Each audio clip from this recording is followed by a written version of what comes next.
Still waiting on that heifer, Julio. Fuck you, fuck you, fuck you. You're cool. You're cool. You're cool. You're cool. And fuck you, I'm out.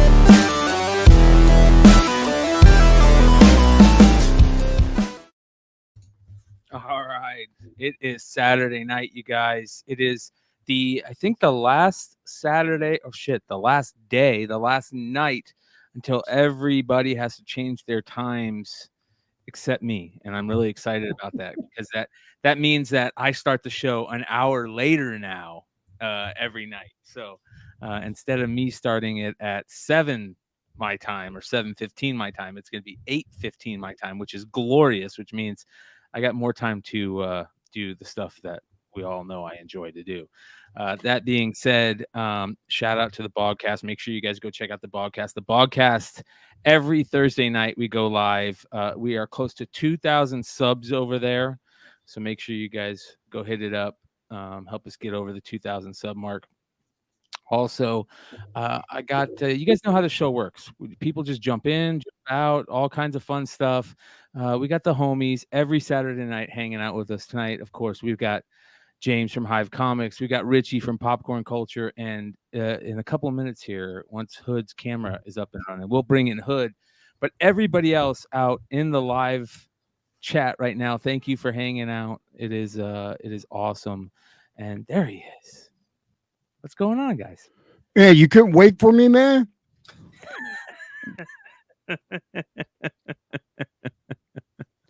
Bro, yeah. You should have seen the shot by Jordan Alvarez, bro. He hit it to the fucking moon, dude. Holy Really? shit, bro. Really? Is the game still going? Yeah, it's in the bottom of the 6th. Jordan Alvarez just hit a 3-run bomb to take the lead 3-1. That's after Kyle Schwarber hit a bomb the inning, the half inning before. Wow, man. Well, dude, it's fucking crazy, dude. I was telling Richie the other day after the no-hitter, I was like, dude, I got a ton of Christian Javier first Bowman cards. He's legit, dude. Yeah, dude. He's legit. And for the longest time, I thought he was just going to be a relief pitcher or something like that. You know, I didn't think he was going to be the stud that he is. But that being said, we have lots of stuff to get into tonight. Speaking about cards, we may break open a box of Topps Chrome Jumbo tonight. So depending on how the time is, and if we haven't gone through the rest of the show or too quick, and we have or if we've gone through the show too quick and we've got some time to kill, we're definitely gonna drop that. But we've got fun stuff to talk about. We are of course going to talk about any news and craziness that's happened throughout the week. I'm sure all our famous fans out there, the drama for your mama will be brought up at some point at some time, so you guys know that will happen. And then what happened? Well, there's always drama, dude. There's always drama for your mama, so it comes up at some point. But before that, at some point, we'll also go through this, ladies and gentlemen. Shout out to Phonautograph, who hit me up, and he sent this out to me. He goes, I think that you'll get a kick out of this. Holy shit. Yeah, bro. This is from 2002 when Nicolas Cage needed money, and he sold all of his comics and collectibles. And so we are going to go through this tonight on our little checkout section. So that's going to be a lot of fun. It's beautiful stuff, dude. These are all Nicolas Cage's books that he sold. And the crazy thing is the amount of money that they were asking for these books back in 2002, October of 2002. It's gonna trip everybody out. So that will be taking the place of our Wizard Rewind this week. And I just want to do a quick thing, a quick moment, a quick shout out real quick. I started getting a bunch of messages the other day from people, fans of the show and people who are in the chat right now, saying, hey, I don't know what's up, but just in case you don't know, check it out. Your homie Renovision has a show that's basically the exact same as yours. And as you guys can see here, the homie Renovision does a Wizard Rewind also. So, being who I am, I hit up Marco, and I haven't had the chance to hit Pete back yet, but I'll hit Pete too. And I hit up Marco and I said, hey man, like, we're all in this content game, and I don't care that you guys do a Wizard segment, like we all do comic stuff. We're gonna all bound to do a Wizard segment, but it's like the same exact name, just a heads up. It looks like one of us is biting each other's material, and I never want do we need to send him a cease and desist, or no, check it out, bro. Check it out. So I hit up Marco, I hit up the boy Marco, and I say, hey man, like, one of us probably should just think about renaming our things, because it just doesn't look good. I don't care about anything.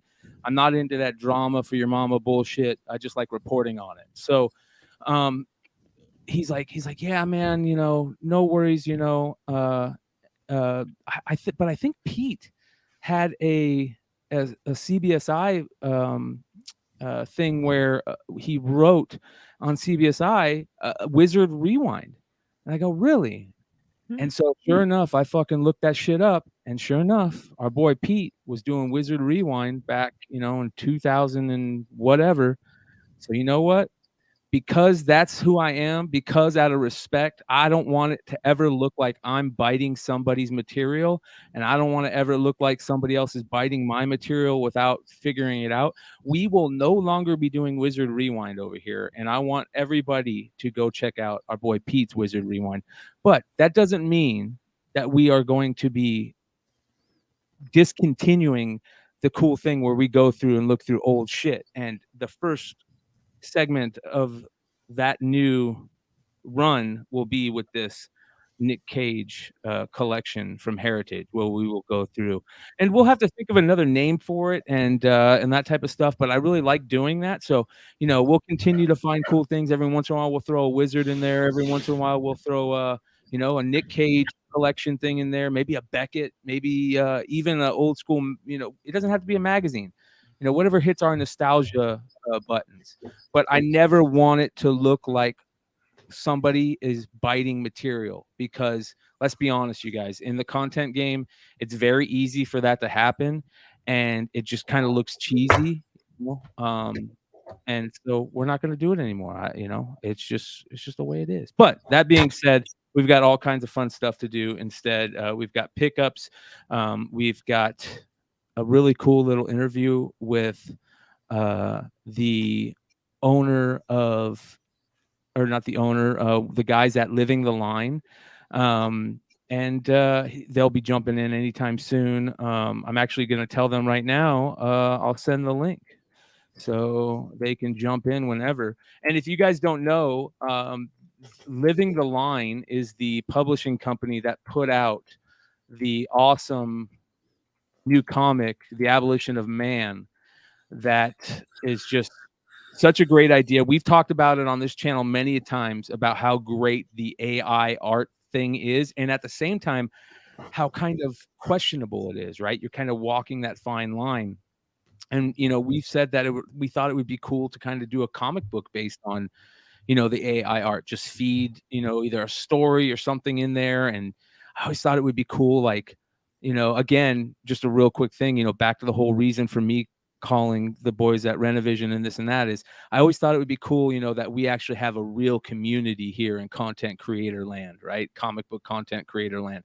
And I always thought it would be cool if, like as part of that thing that we do for the community, we all, you know, figure out a story idea to come up with, and then we all come up with 2 pages worth of material, and we have the AI art kick it out, and we make a huge comic book from all the content creators.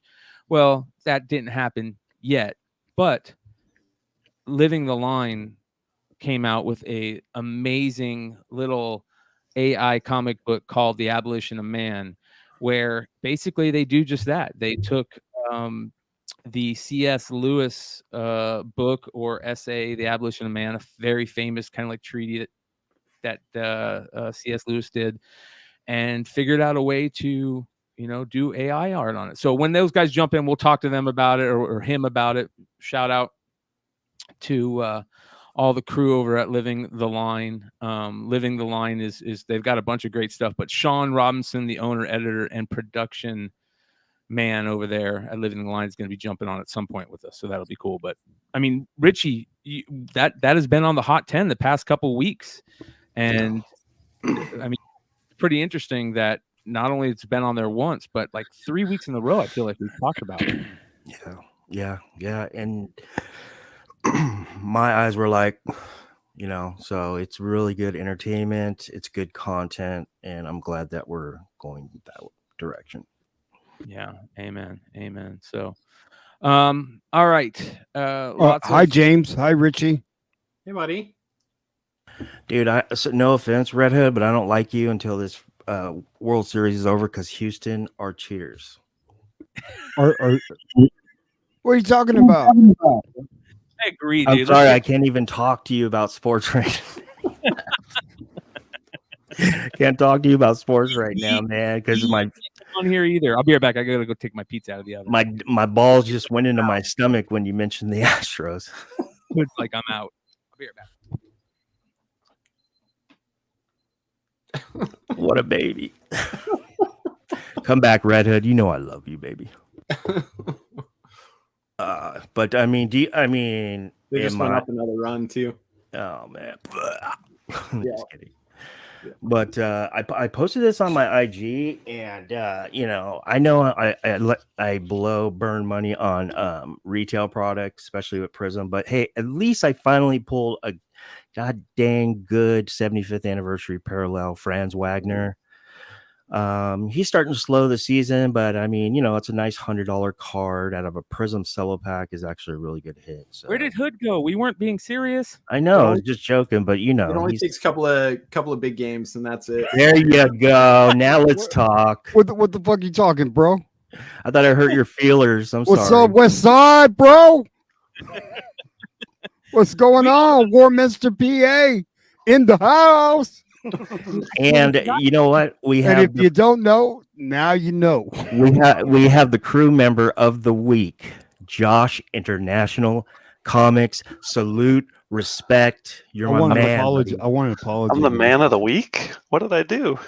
Boy, you got some great replies. I love your debating on IG, baby. Let me rub my I think cat you know for good luck. what we're all talking about, and I'm sure we're gonna get into that heavy. So, hey, did you just get done with a sale, Josh? Like a whatnot sale? Yeah. No, I had one last night. Okay, how'd it go last night?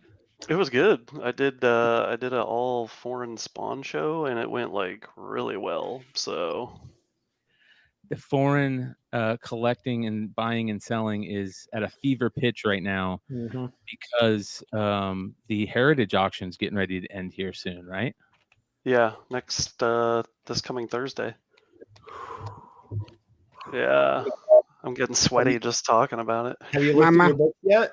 Yeah. That lasted like 2 days, where I was like, I'm not gonna look until the end, and then I look every day now, like multiple times a day. Yeah, I know that feeling, bro. It's a weird feeling, and yeah, and then when it's not at where you think it should be, you're like, fuck, man. Oh man. Yeah, at least I just keep reminding myself that it doesn't matter until Thursday when it goes to live bidding, and that's when it matters. Yeah. Have you seen any surprises yet? Any books that you're like, oh, okay, I wasn't expecting this already on a book? Not really. If anything, I've been kind of shocked at how low some of them are currently. So it'll be interesting to see what happens. Super Hombre. Is this one of the books in the sale? No, this is one you so got back? I sent Heritage some books just to get them slabbed because they're rushing everything through for the auction. So I'm just like, hey, send these in and send them back. So that's when I just got back, which I love that book. That book will Dude, probably that never looks so leave. cool, Josh. Yeah, it's from 1941, so it's old. Yeah, it's amazing. What about this? Is this one you just got back to? Yep, that's one I just got back to. Wow. So this is your Spawn sale. Another one you got back, which is a gorgeous, gorgeous copy of a book that's hard to get in a 6.0 in any type of publishing country. Yeah, I love, like, I'm a huge Solomon, like, I would love the first Golden Age Solomon Grundy, but that'll probably never be a reality, so that's my book. Yeah. Beautiful stuff. Says the guy that got one of the most iconic books in foreign history. Yeah. I'd probably never get that. Is this new? Is this new? Something you got back? No, that's one of the books in the auction. So There you guys go. You guys can go bid on this book right here at the Heritage auction. yeah, dude, I think that book's only at maybe $200. That's a steal of a deal right now. Yeah. Is this at the auction? Yep. And that book is only, I think that book's at $200 and some dollars. This was the first year that Timely Comics were ever published in Brazil. This was the 7th Timely comic from 1940. So Wow. there's 5 of those that are known to exist, and it's only at maybe $300. So that's crazy, bro. yeah. All right, let's check out some more that are there. Is this there? That is there. Marvel Mystery Comics 40 from Brazil. Alex Schomburg, World War II cover. Yeah, man. Schomburg covers are very distinctive. Yep. And this is his bread and butter years right here. Time period, characters, everything. Wow, that's a beautiful cover, man. Gorgeous. What's this at? I think only $310. So, well, at least it's not nothing, No, yeah, and like I said, it's not like I expect when these things go live to go nuclear. So this one's cool. So this is from Brazil, and it's the second pick is the splash page from Pep Comics, a Golden Age story of Hangman. But they used the splash page as the cover to the comic, so that's something you can only get in Brazil for any Hangman fans out there. And then, of course, is the book that we all know that we talked about last week. Yeah, and we talked about on the market report this week that everybody's going to trip the F out when they see it. I should hopefully have that back by next weekend already from CGC. So you already sent it off, Josh? Yeah, I already sent it off, dude. It's like freaking, it's gone. So as soon as Josh gets it back and we film some with that, I'm gonna put out the epic clip of how this all went down. So, all right, is this in the Heritage auction? That's in the Heritage auction. I don't know. Is there a second picture on that, or did I not put a second? So again, it was a Hangman story from Pep Comics from the Golden Age, and they used the splash page for the Hangman story as the cover. So super cool. Again, it's not a cover you can get in the U.S. or anywhere else. That was Brazil only from the Golden Age. And I know when I was talking to Jack White's guy, he was very interested in this book. So because he owns his own record company. I was about to say it's got a record player. Yeah, on it, that was one of the books he was really interested in. Let's see here. This is there. Yep, that's there as well. Schomburg, another Schomburg. Yeah, and I forget what book that covers from already. I'd probably say it on there somewhere. Human Torch story from issue 7. Okay. In the comics. So yeah, it is a great cover. Bondage cover, and Human Torch punching some some Yeah. peeps. And then, of course, shout out to our boy Steve Horn. Go check out My Bargain Comics. And what's his website called again? He's got My Bargain Comics. I think it was just comicbookvariant.com. Comicbookvariant.com. Yeah, let me double check on that. Let's see here. Comic. Yeah, it's in the thing there. Comicvariant.com. Yeah. Make sure you guys go to comicbookvariant.com and score you guys some of these. I'll drop the link in the live chat too. Just beautiful, beautiful covers. All right, next. That was already there. Was this one you just got back? No, so this is not my book, but it's in the Heritage auction, and I'm trying to win this book. So this Why are we was talking about it, huh? do what? Oh, well, because it's such a cool book, and I know the guy that put it in there, and like, dude, I don't care if I can't get it, I'll run somebody up. But Look like, how beautiful that is with the all it's black and Neil yeah, Adams. it's from Lebanon, from 1974. This is the earliest international printing of Batman 251, and it's cool because it's a war book. So like, even though it's not from the U.S. during this time period, Israel and Lebanon were at war with each other when this was published. So, What's it at right now?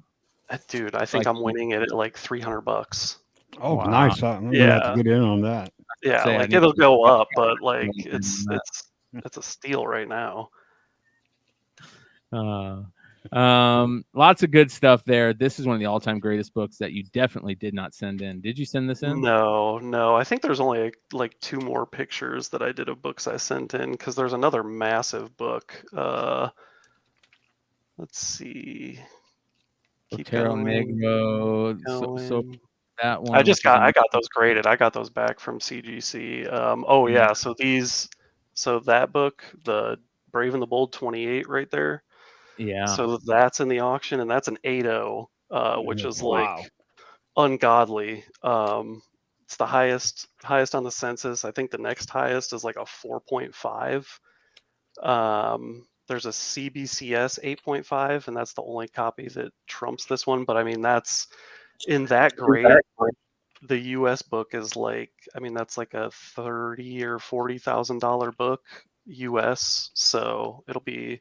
I'm really interested in seeing what that ends up going for, because that's a massive book.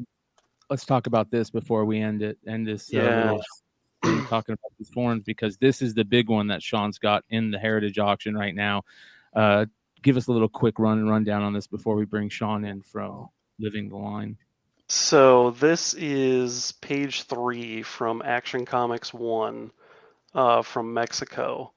I don't know what else to say about that. It was printed like 3 months after the US Action Comics 1. So like, I like this book, a lot of people have high hopes for, and I'm just keeping it very conservative. It's at 1750 right now. So it's going to be interesting to see what this ends up going for, because there's people that say, I hope it goes. There's people that are like, it's only a page, and I'm like, yeah, it's a page of Action Comics 1. Yeah, exactly. Like, I don't know what else you want. Like, someone paid $7,000 for just the cutout number 1 on a US Action Comics 1 that was slapped. What? Yeah, you never saw that? It's not just that it's a page from Action Comics number 1. It's a page from Action Comics number 1 from Mexico. And it's a great page because every panel has Superman on it, and he's in his costume. So yeah, and there's good like, stuff. from what I've been told, there's like 2 copies of this book that exist. So it's like, buy it now or probably never again. Yeah, I good could stuff. just see. Watch out! Look, Bato, this guy can fly. Good.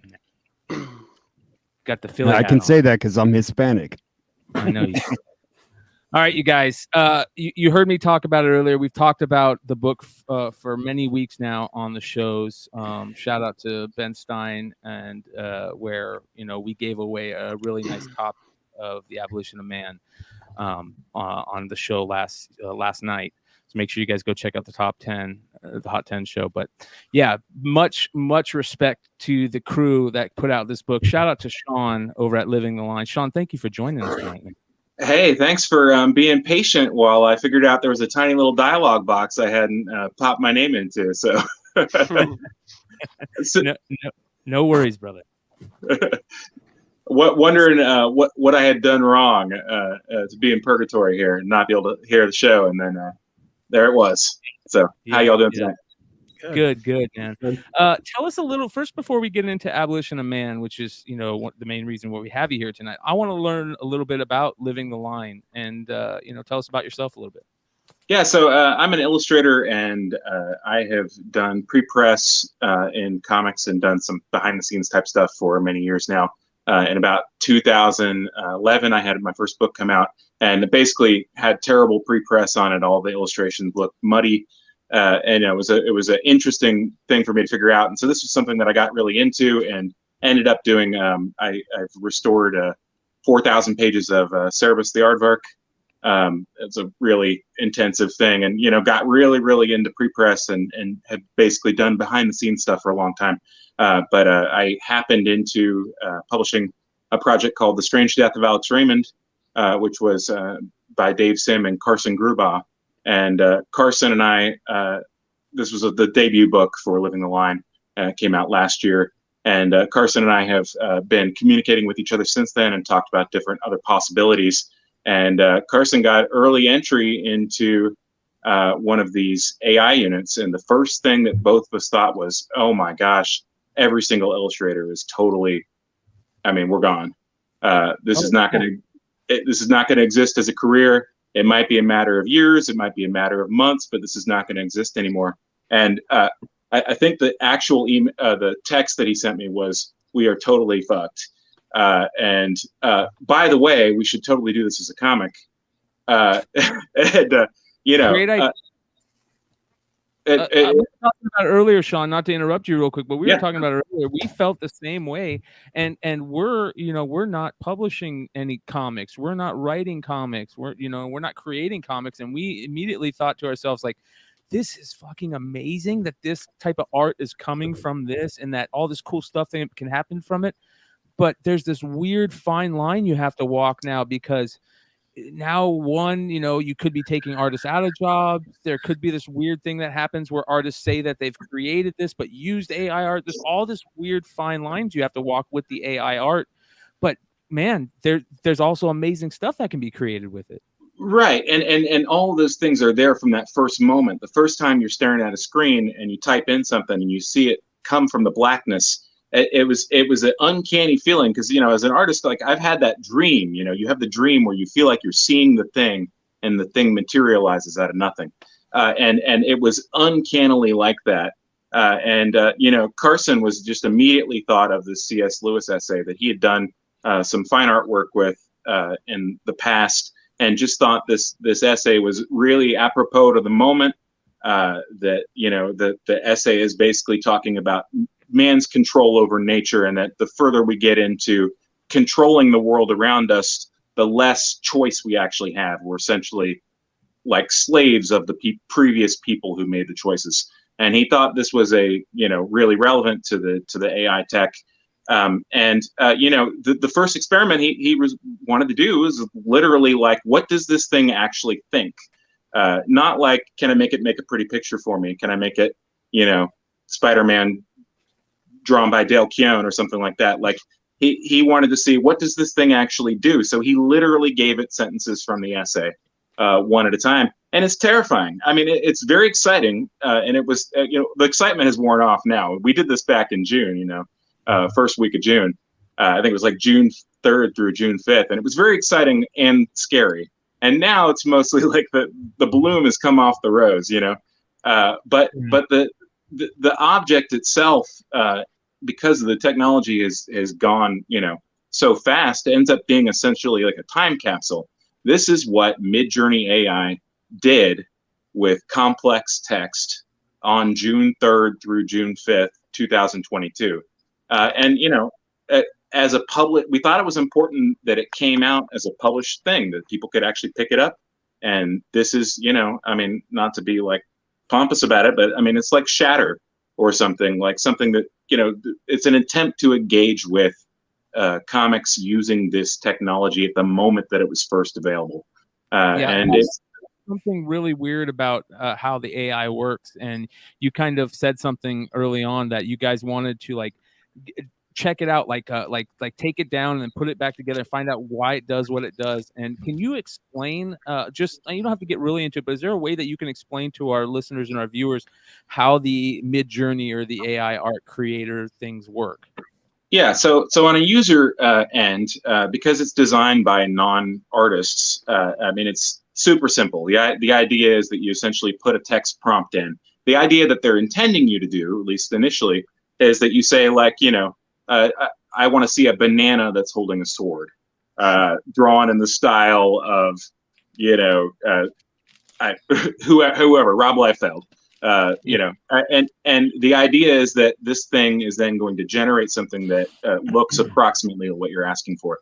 And the thing is that, because Abolition of Man is very interesting looking, and it's because it was not particularly good yet at making, the things that are not good about it are the things that make it interesting. It's got these weird lumpy faces. It's got the hands and sort of like, it doesn't know exactly what's important about a human body. The way this thing works behind the scenes is it is essentially, they've trained these things on reverse images. So that all these tagged images, everything that people have tagged, lifetime worth of images that have been tagged by text, they've reversed this process using different types of diffusion, essentially like making a blurry version of the image and training the computer to bring the image out of the blurry version of it. And that yeah. One of the things that you said earlier is that how this is kind of like a snapshot on a time, on an exact period of time. And you're 100% right, yes. Because now if you guys did this, this could change. It will not look like this. If you put the same exact text in, because there's been 15 or 20 or 30 more days or weeks of information, things could look different.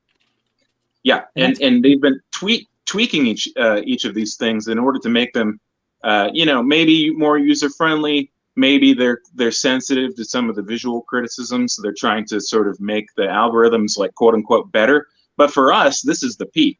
This is the weird thing. This is the thing that is painting like nobody has painted before, because it's not really paint. On the other hand, it's got an amazing color sense. I mean, you would kill to have a color sense like this thing just had out of the gate. So it's very interesting to learn about what about the human aspect of creativity is easy for a computer. This is not like this is not a sophisticated, it's not running on some giant computer that's being cooled, with special ice or something like that. I mean, you can do this on your home computer because the actual thing it's doing is not particularly complex. The computer is just like, oh, you want me to do this thing? Okay, sure, I can do this thing. It's weird to be trivialized like that, Yeah, this definitely isn't the Large Hadron Collider, but in all honesty, the effects that it's going to have on us as a society could be up there with something like that. You know what I mean? Because it's going to continue to evolve, and it's very weird how the AI art works. It's got this certain look to it that you can instantly kind of like say, like, I think this is AI art. It's got this really weird, if you look at it deep, it's got this really these weird intricacies that kind of happen that almost feel like a bad drug trip. You know what I mean? Which to me makes it even more fascinating. This is the type of art that I go and search out. Very Ben Templesmith-esque. You know what I mean? And it really plays out in this medium well, and I think this is so smart. Have you guys? I mean, the type of response from the people out there reading this and buying this, what's it been like for you guys so far? Well, it's a little strange. Oh, sorry about that. It's a little strange because we did this back in June. Like I was saying, the first couple days of June, and so people have been able to see these sample images since then. But I mean, so much has changed since then. I mean, I saw actually, frankly, a lot of negativity when it first came out. People were like, "Fucking AI art, man! These guys are taking jobs away from real artists, and it's like, oh, you didn't really you didn't really examine this very closely, did you? But it's kind of hard to keep track of it because everything is just kind of piling on. But people who have read it, I mean, I think have had some kind of genuine terror of it. I mean, it feels alien. And the thing that you were saying about the look that each of these pieces have, there is an alien aspect of it. I liken it to being able to visualize something like someone who's having a schizophrenic episode. If you've ever been around somebody who's having, certain kinds of drugs can also elicit this, but you have what's called a dissociative state, where you stop seeing hierarchy in the things around you. You as a human being, when you look at my face, you have a pretty good idea whether I'm a friendly person at this moment or whether I'm going to attack you or run away from you or whatever, right? You know and understand what parts of my face are important. This thing does not know what's important about a hand or what's important about a face. It doesn't have any sense of hierarchy. And so you have this kind of, it looks like an image, but the image doesn't have a human intelligence in terms of knowing what it is that's important. So the cover here was just literally generated with the term abolition of man. That is the only thing that we put in. And, it's a kind of weird and terrifying thing to just throw this out and just let a machine do it. But we didn't pick this cover, neither of us are the artists. I mean, Carson made a decision and he just typed this in. And if you really look at it, I mean, you get a pretty good idea of where it's drawing these images from. This is essentially like, I'm going to go ahead and go on record and say this. I'm pretty sure that this is essentially like an amalgamation of paintings of slavery, of slave sales. If you look at the guy's in some type of weird handcuffs, so there's all of these like suited people around him, and he's like stripped to the waist. And because the word abolition is associated with abolition of slavery, I think that the AI system thought we wanted a painting of like a slave auction or something. And so you get this weird resonance where it's echoing all of these images that we as human beings have associations with, but the machine doesn't care. I think that's what also, to be honest, like, and I'm just now thinking this based on our conversation right now, is that is one of the most fascinating things about it is you guys can not only take the essay itself, right, and have new people read the essay and have groundbreaking thoughts themselves, but at the same time, and you even said it, people are getting these feelings, feelings of emotions that they might not necessarily have gotten before based on how things look. But then once you start explaining to them like how these images were made and how each image didn't like to start to think of how they came up with each image, you know what I mean? Just like you said about the cover, it becomes like a thing different than the comic that makes the comic. The best way I can explain it is this. Back in the day when Alex Ross did Kingdom Come, I loved, that's to this day, that's one of my top 5 favorite all-time comic books, graphic novels, anything. It's just amazing. And then once I started kind of getting into it and finding other people that were into the book, and you go to these websites and they're like, okay, look in the backgrounds of stuff, and you find all these cool little things, it becomes something else other than the book. Right? It becomes something that you want to go and you look into that other than what the original meaning was. It becomes this thing that just your mind can kind of gobble up. And I love that in this. So congrats on pulling it off, man.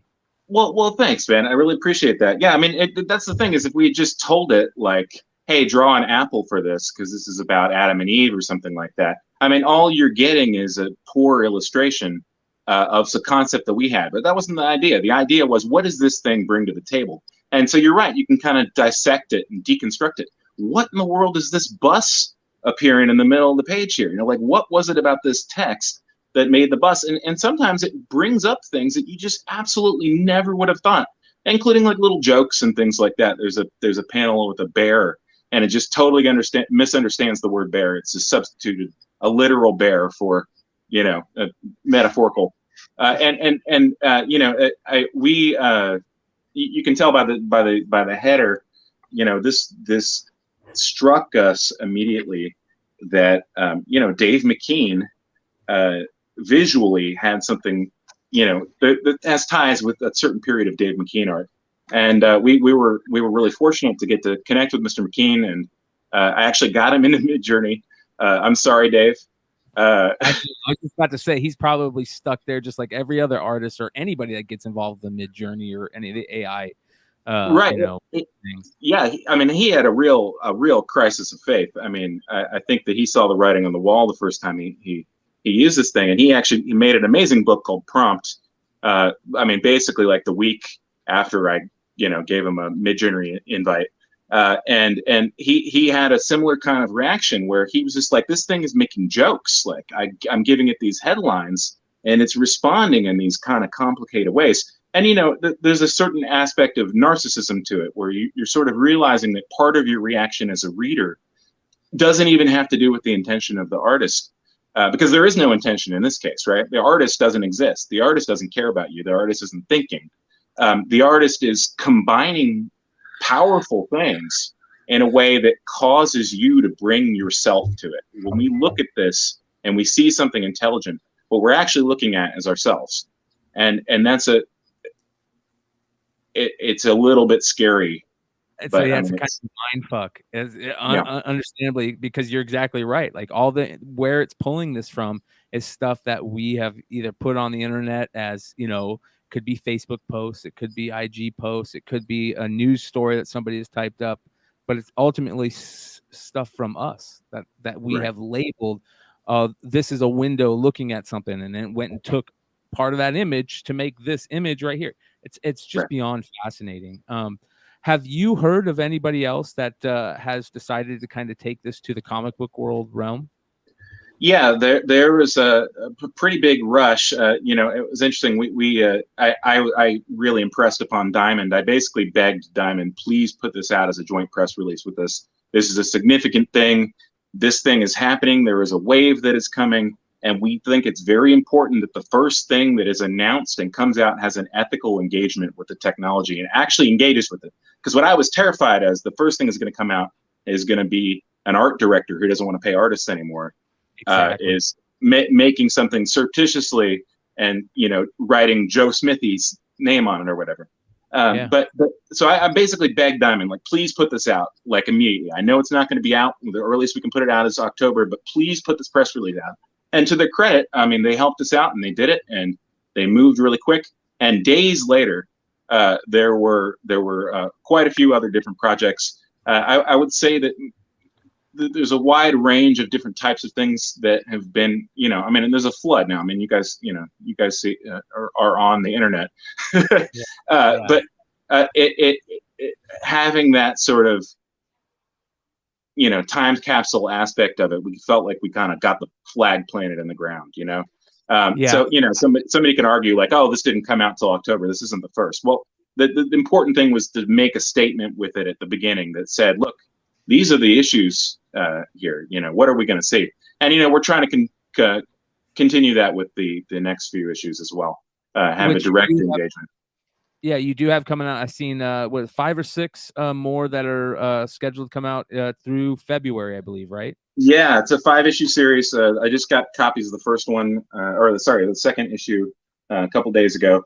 And to your guys, main interests with this stuff, this one is about a third of the print run of the first one. So people who are interested in this, I mean, I would highly recommend that you pick it up now.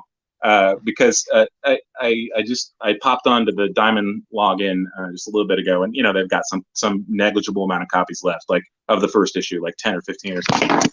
And they over ordered on us, and they still are, it's still moving out. So I'm hoping people pick it up, and I think it's a really worthwhile read, and it's fairly significant in terms of I think marking it's the time that we're in. Yeah, I think it's beyond significant. I think this is a great thing. I think to us, it was one of the, and you kind of hit on it, like how you guys went about it and how you kind of have like these thoughts on why this should be so important. We kind of agree with you that this you walk that such a fine line with it, but then you also hit on the collectible aspect of it. And we were having people hit us up. We first talked about it on one of the channels, and then we brought it onto the Hot 10, and we had people hitting us up and, you know, saying, you know, there's only a couple more copies left. Here you go. You know, check this out. Make sure you grab one. There's only, and like people hitting us up to tell us, hey, this is super, super rare. And on top of it, you guys did a run of just 10 copies that were different, which is fascinating to me. Explain the limited run of 10 that you guys did. Yeah, so this is one of those things. This is only possible with this technology, because what nutcase would make a variation that, you know, I like the idea of variant covers. I like the fact that, you know, you get to have a different artist take on something or whatever. You know, people get to pick the thing that they want. But it always struck me as a little bit like, since I know the financial aspect of it, you know, if you're you go to your printer and you get to print 3,300 copies of Abolition of Man #1, and you say, hey, I want a variant cover, they're going to charge you $200 extra, because that's all it costs for them to make new plates and then stop the press and then continue the press, right? So that's an easy thing for a publisher to do that generates more money for them, for people who might buy multiples or things like that. But the thing that you would never, ever in a million years see is somebody saying, keep the same cover and make the insides totally different. And I was like, well, I mean, we got the opportunity to do that here. So Carson was, just because he's sort of like a art scientist, you know, he's interested in this stuff. Carson went and took the exact same essay and put it into DALL-E, which is a totally different AI image generation system, but uses the same principles, but it's a lot more finessed on the back end. Everything that it does ends up looking like a you know, stock photo or whatever. It's very polite, as opposed to Midjourney, which is definitely like the stoner in the van, you know, spray painting your mural at your high school. DALL-E is the very studious girl who always turns in her homework on time. And so Carson made this very studious version of the entire issue, and he was like, why don't we just like print a couple of them? And, you know, he wanted to do like 100, and I was like, oh, that's going to cost us like $1,000, you know, like, let's just do 10 and we'll just randomly put it into the distribution. I mean, literally randomly, you know, because like, why not, right? I mean, it's a fun thing to do. And frankly, I think that people really, we need to prove, as people who love print, that print has value. You know, it's not, it's like, you can think about something as a gimmick, or you can think about it as an opportunity to give somebody something they didn't know they wanted, you know? Like, we didn't tell anybody that we were doing this. We didn't benefit from this at all. You know, it cost us a couple $100, and I had to spend an afternoon trying to convince the printer that they could do this at the bindery. And they're like, oh, really? I've never really done anything like this. I was like, come on, just put it in there randomly. Yeah. You know, but it's fun, right? I mean, to me, it's like, this is the reason that you make something in print, is because somebody has an object then that they have this kind of engagement or whatever with. Yeah. So yeah, we literally did it randomly. We didn't announce it. We just put a little thing. It's got the exact same cover and everything. And if you just open up the front, it just says, hey, you've got this 1 of 10 variant of this issue. The entire interior is different, and send us a photo of you with the issue and we'll send you a signed copy. So far, 3 of those have been claimed. And as far as I know, just those 3 have been found. And so there's another 7 out there somewhere. That's amazing. That makes this, I got to be honest, Sean, that makes this way cooler than ever thought before, because you've given it that Charlie, you know, and the Chocolate Factory golden ticket kind of aspect to it. And that people love that. I think us as humans, we love to collect. The majority of us as humans want to collect something. You know, we kind of grow up to collect shiny rocks, or, you know, whatever it is, stamps, cards, little trinkets. We love to collect stuff, and we love it even more when there's like a special thing to that collecting aspect that's extra. And on top of it, I can't think of, James and Jonathan, you guys let me know if you can think of anything where that intentionally they have redone the guts intentionally. Like, there's got to be error copy, you know, Sandman, there's Sandman error stuff, and we've heard of errors where pages are mixed up, but not intentionally like that. I can't think of anything. No, nothing I can think of. Yeah, it's amazing.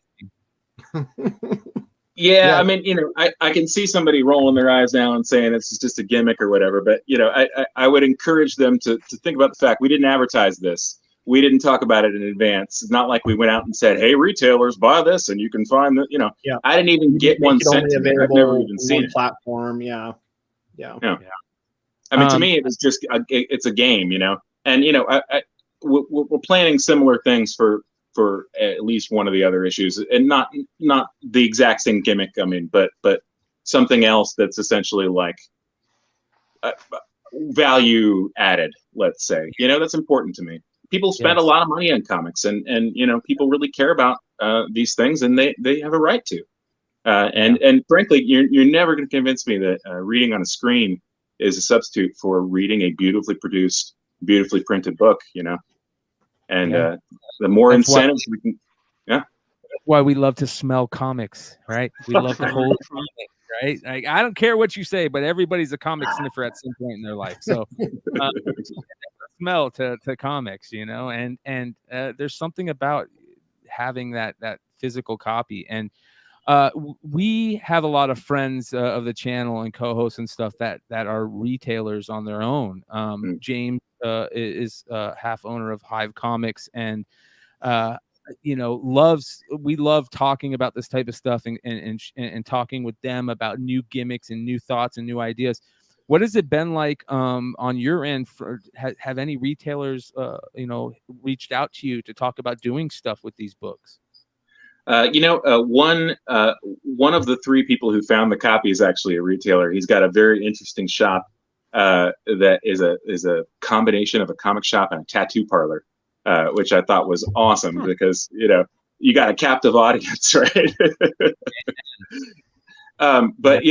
We've done a few signing things and stuff, but no, we haven't had a lot of contact yet with people about this. And my main hope was that we would get some kind of something that people were really excited about. I Living the Line has put out 2 books so far, and both of those sold more in the book market than they did in the direct market. And so I would love. I think comic shops are an amazing American resource. It's an amazing thing that we have. Frankly, it's amazing that a company like Diamond can have trucks that deliver 2 weeks notice all over the world. I think it's an amazing thing, and frankly wanted to do something where it thought it was important that this be an actual object that came out on a monthly basis that people could only buy in a comic shop. And to that end, I think that we've achieved our goal. But that being said, I think that it's very tough to make a new comic these days.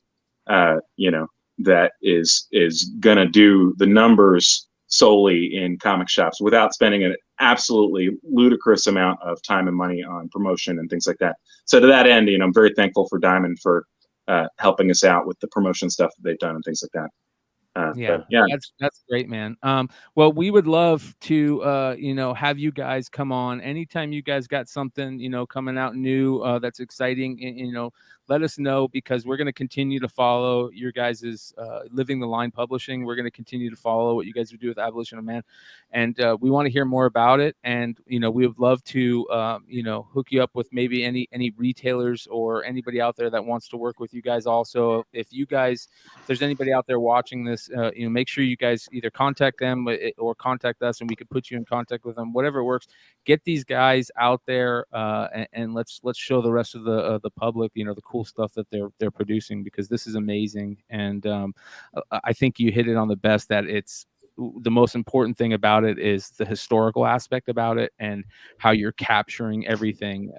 This is kind of funny. I saw a thing this week where a guy made like a time tomb that is going to withstand the next, so many thousands of years of nuclear war, and all it is a bag of hot Cheetos in it, and it says how to make the hot Cheetos. You know what I mean?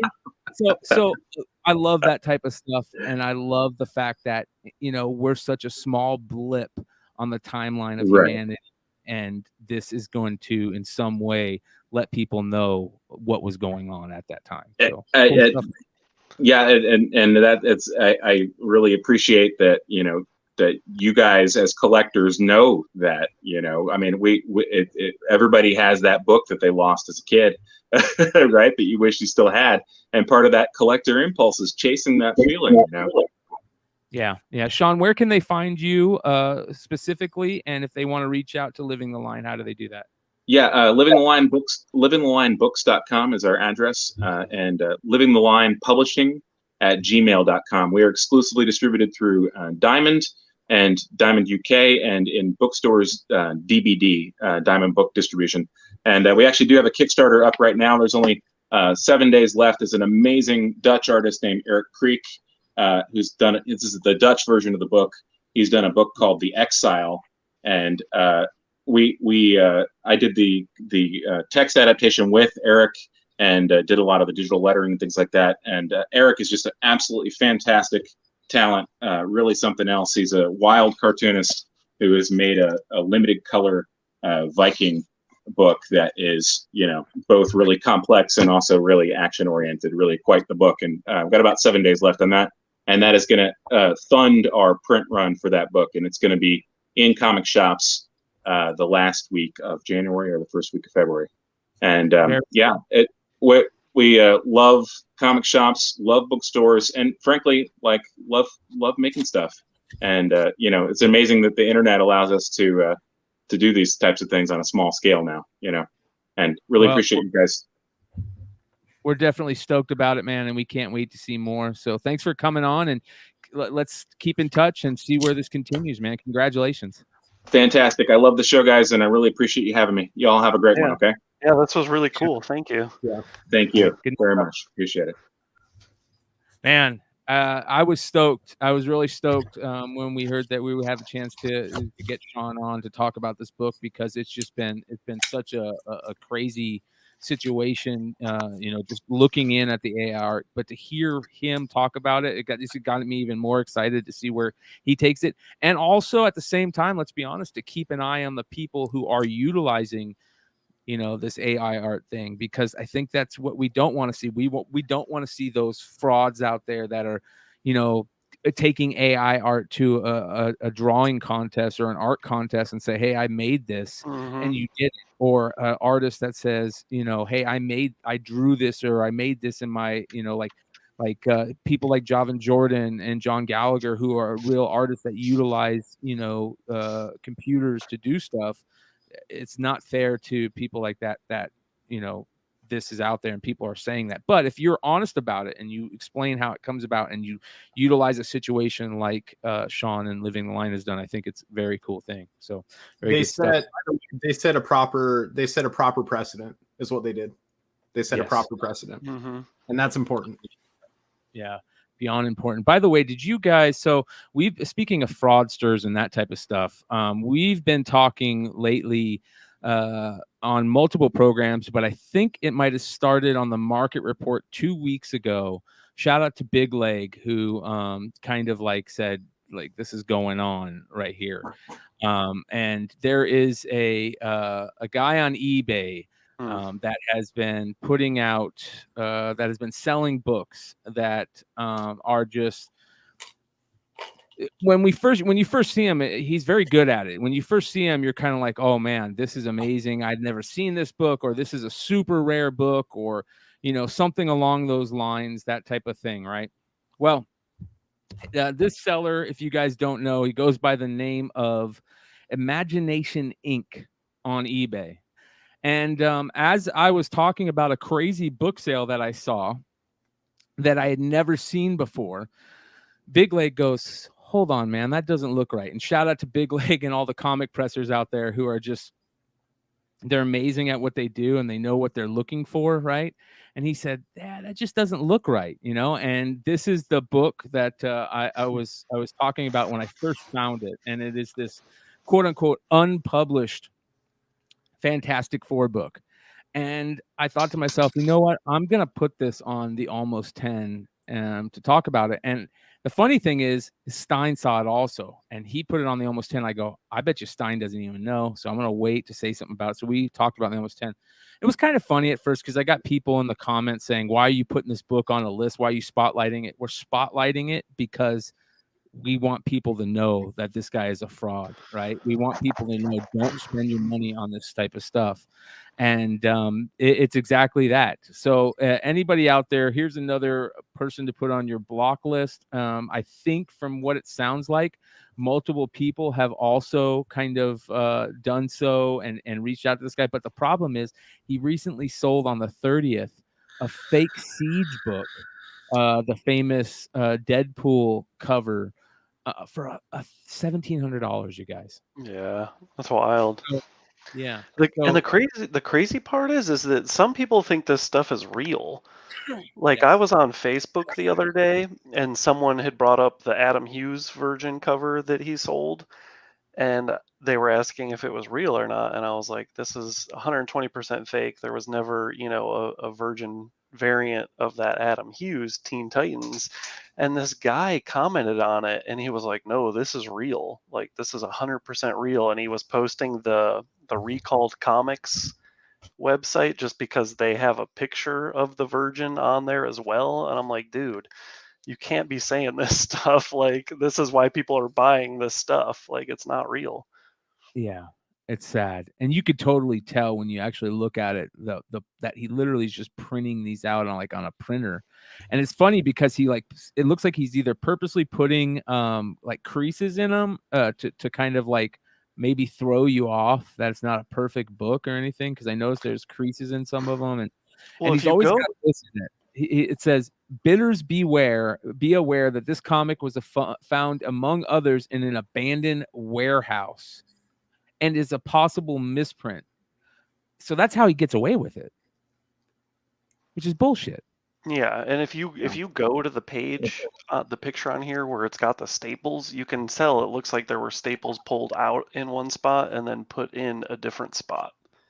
Whatever page it is on, like, there's too many holes and only 2 staples. Yeah, man. You have to be so careful nowadays. I had a couple of people hit me up and say, hey, what do you think about, people always hit me up and say, hey, what do you think about this buy? Is this a good buy? Or what are your thoughts on this? Should I buy this? This guy's selling it. And I always say, ask for more pictures. I always ask for more pictures. Is there something that you're really looking into? Ask for multiple pictures, because it gives you a better opportunity to see the things that they don't want you to see. Yeah, exactly, Doc Joe. Found in a warehouse. Yeah, exactly. So it's beyond fucked up. But listen, you guys, there's always people out there that are willing to, what's the saying? Willing to part a fool from his money. And we talk about this a lot on here. The fact that, some people get angry when people sell things for a ton of money when there's other copies out there for less. There's, again, another fine line that you have to walk on this, right? There's a fine line that you have to walk on. Hey, this person's willing to pay this much for it, I'm going to take his money. But there's also a fine line that says to you, hey, if this willing is to pay 10 times the amount, how much is my karma going to say to him? Like, maybe you shouldn't pay that much. Like, there's this weird thing. And Josh, you go through it a lot. I've seen you literally on your sales be like, people, this comic it's not worth that much that you guys are bidding on it, right? I've seen you do that. But at the same time, we all sell things. We all want people to buy things. There's this thing that it's a weird. It's weird. Like, I look at it as, like, because I'll tell people, I'll be like, if it's a book that I'm like, hey, this is like my only copy, like, I have no idea if I'll ever find another one or how long it could take, like, go for it. Like, I'm not going to tell you to stop. Like, what is it worth to you? But if it's something that, like, I know I could find again for a reasonable price, like, I'm just not gonna, like, let someone go, overboard on it. Like, I'll let it go to a certain point where I'm like, okay, like, I made a decent amount of money on this, but I don't want people to overpay, because then I don't want people to get salty and then say that, I'm a scammer or whatever they would say. And, this guy just lets his, he lets people buy his books for $1 million, and here's a copy that I found for $10. Like. And on the other side of that, and James, you deal with this a lot. I love there's that other side of it where people get angry when something that you're selling sells out fast, right? They think that there's something nefarious going on, and how come they couldn't get their copy of it, right? Yeah. Which is very interesting. As a matter of fact, we kind of saw that. Shout out to Brook City and Nirvana last night, which was very, very ridiculous, and that never needs to happen, no matter who is selling the book. I don't care if it's a female. I don't care if it's a kid. I don't care if it's somebody that you think is an asshole. Like there's waters to there's certain things you tread lightly on, and you don't act like an asshole, especially if you're wanting to buy something from that person. I never understood that. Mm-hmm. Yeah, we've had that happen a few times. I actually talked to Ant shortly after that too, and he's like, "Dude, what are you gonna do when there's 1,400 people on the website?" I'm like, I don't know. I told him I'm like, take screenshots. That's what we had to do. Yeah. We had sellout after sellout after sellout on a couple of books in a row, and everyone's like, bots. And we got hit by a guy who ran like 15 accounts to get books. But the funny thing was, it wasn't a book that we had a limit on. Like, he could have just bought them all. But, we end up canceling all this stuff. So like, there's no way you have all these cards. Like, yeah, there's no way. We're going to get chargebacks anyways. But like, you have books where, especially when you run low print run stuff. I mean, it happens. If more than 200 people want the book, Apple Pay, you can check out with Apple Pay real fast. That's what I keep telling people. People are like, well, nobody can check out that fast. Have you checked out with Apple Pay? Yes. You can check out in 15 seconds. Yeah. Yeah. And so to say a book doesn't sell out in 60 seconds, it might not sell out in the way you're checking out, but there is ways to check out that fast. Yeah, dude, it's very interesting. It's very scary, and living in the world that we live in with these live selling operations and being an online retailer. It's very interesting, and you have to deal with bots. You have to not only deal with bots, you have to deal with the weird thing that a lot of people know about because they're parts of them, including myself. I've been parts of them. I'm currently parts of them in some way or the other. But these Discord groups that are out there that figure out ways to, find little ins and outs on how to do stuff. And I don't know if you guys saw this over the weekend, but one of the craziest things that I've ever seen happen in any collectibles world is starting to come out. I feel like you guys know me. Sometimes I get a little, I wouldn't say salty, but I'm a glass half empty guy sometimes when it comes to a lot of this. And it has gotten so bad that I don't even know if we can call it the glass half empty anymore. I feel like there's nothing in there.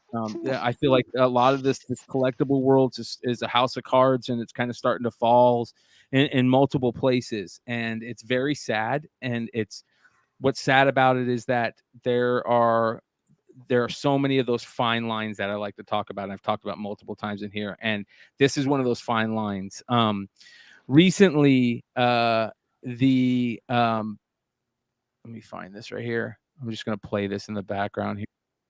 So recently on the card in the sports card world, shout out to the guys at Sports Card Radio. You guys know I love them. I talk about them anytime I can. They just put out amazing stuff. I wish I could be more like these guys in the comic world, where they have the ability that they have people coming to them where they can call these people out who are pulling this stuff, i.e. like that Imagination Inc. fraudster and this and that. But basically what happened is this group breaker contacted the guys at Sports Card Radio and said, hey, I had this weird thing happen. I was doing a group break and I had on Whatnot, and I had this guy reach out to me, and he said, hey, do you have any Crown Royale basketball? And he said, yes, I have 5 boxes from a case that I have. And he goes, can I see those boxes? And I get it. I've had people do this before in my own breaks, very few breaks that I've done, where they're like, hey, show me the box. I want to see the box because, I think that there's certain little things I'm superstitious about, I don't want certain boxes. You know what I mean? And they asked him, hey, let me take a look at the Crown Royale. And basically he goes, okay. And he shows him this. And the guy goes, no, I don't want that one. And he goes, let me see the next one. Nope, I don't want it. And then he sees one that he goes, let me see the laces of the shoes on Cade Cunningham. And the guy's like, huh? And he goes, let me see the laces. So he goes up close to it. And as you can see, there is that holographic sticker right there, you guys. Okay. And that holographic sticker has some numbers on it. And what these guys found out in a Discord behind the scenes, you know, all these minds getting together saying, hey, I've opened this many boxes and I've pulled these cards out of this. If the numbers match this, I've guaranteed pulled a kaboom out of those boxes. Now, if you guys don't know what kabooms are like rare inserts in these card sets that people love. They just go crazy. Basically, best way to say it is they're kind of like how people go crazy for foil and metal covers in the comic world. It's the same type of thing. So these cards can sell from anywhere to a couple $100s a piece to, you know, multiple thousands. If you remember, we talked about the Backyard Breaks guys with that Trevor Lawrence kaboom that even they said when they pulled it, hey, this is a Tesla right here, right? This is $20,000, $40,000 card. So these guys figured out that if the numbers say this and this, you're going to pull a kaboom. And sure enough, 100% of the time, these breakers have tried it. These guys that did it to this guy said, I think there's something going on here. I'm going to go test it myself. He did his research. He figured out what the numbers were. He went and watched other breakers pull boxes that if he could tell the numbers on where they pull kabooms. And there it is, you guys. And here's the problem with this. And this is the sad part. And I'm telling you guys this right now. If it were me, I would not be buying a single card or pack from a breaker, period, until this gets fixed in a major way. Because I don't care if you think that you have a breaker that you break with that is the most respectable man in the world. Shout out to one of my favorite breakers, Chris at Rip and Wax. I think Chris at Rip and Wax is a stand-up dude, and I respect the hell out of him. But I don't know if the boxes that he got them from, the guy was a piece of shit and pulled out all the ones with the good cards. You know, I don't know if in a lapse of judgment, somebody, you know, it needs money that month, or, you know, there's weird things that happen, and well, go ahead, finish your thought.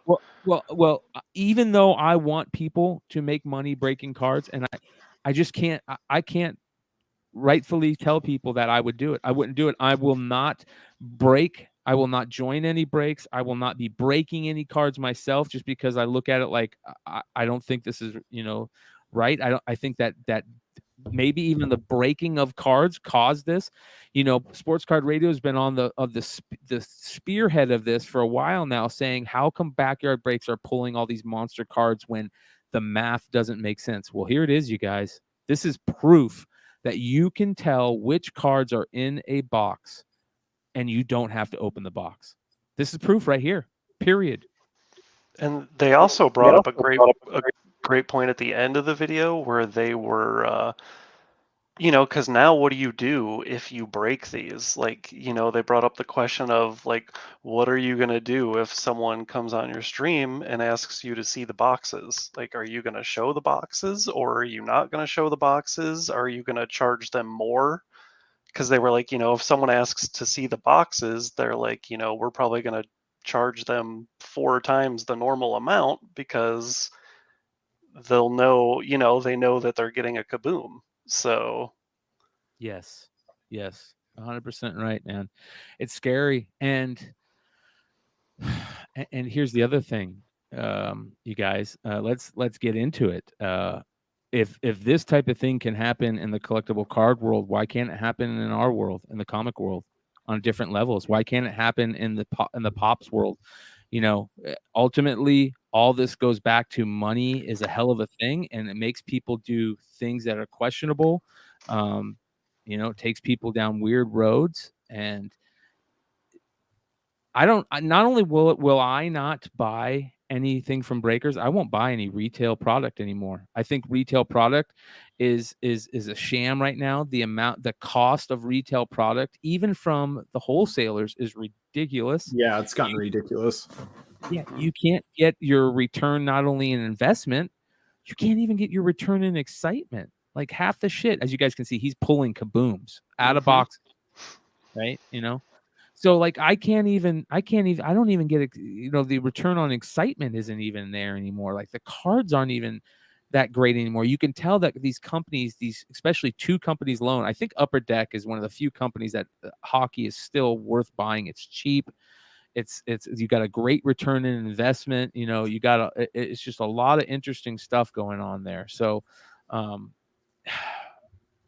it's very interesting.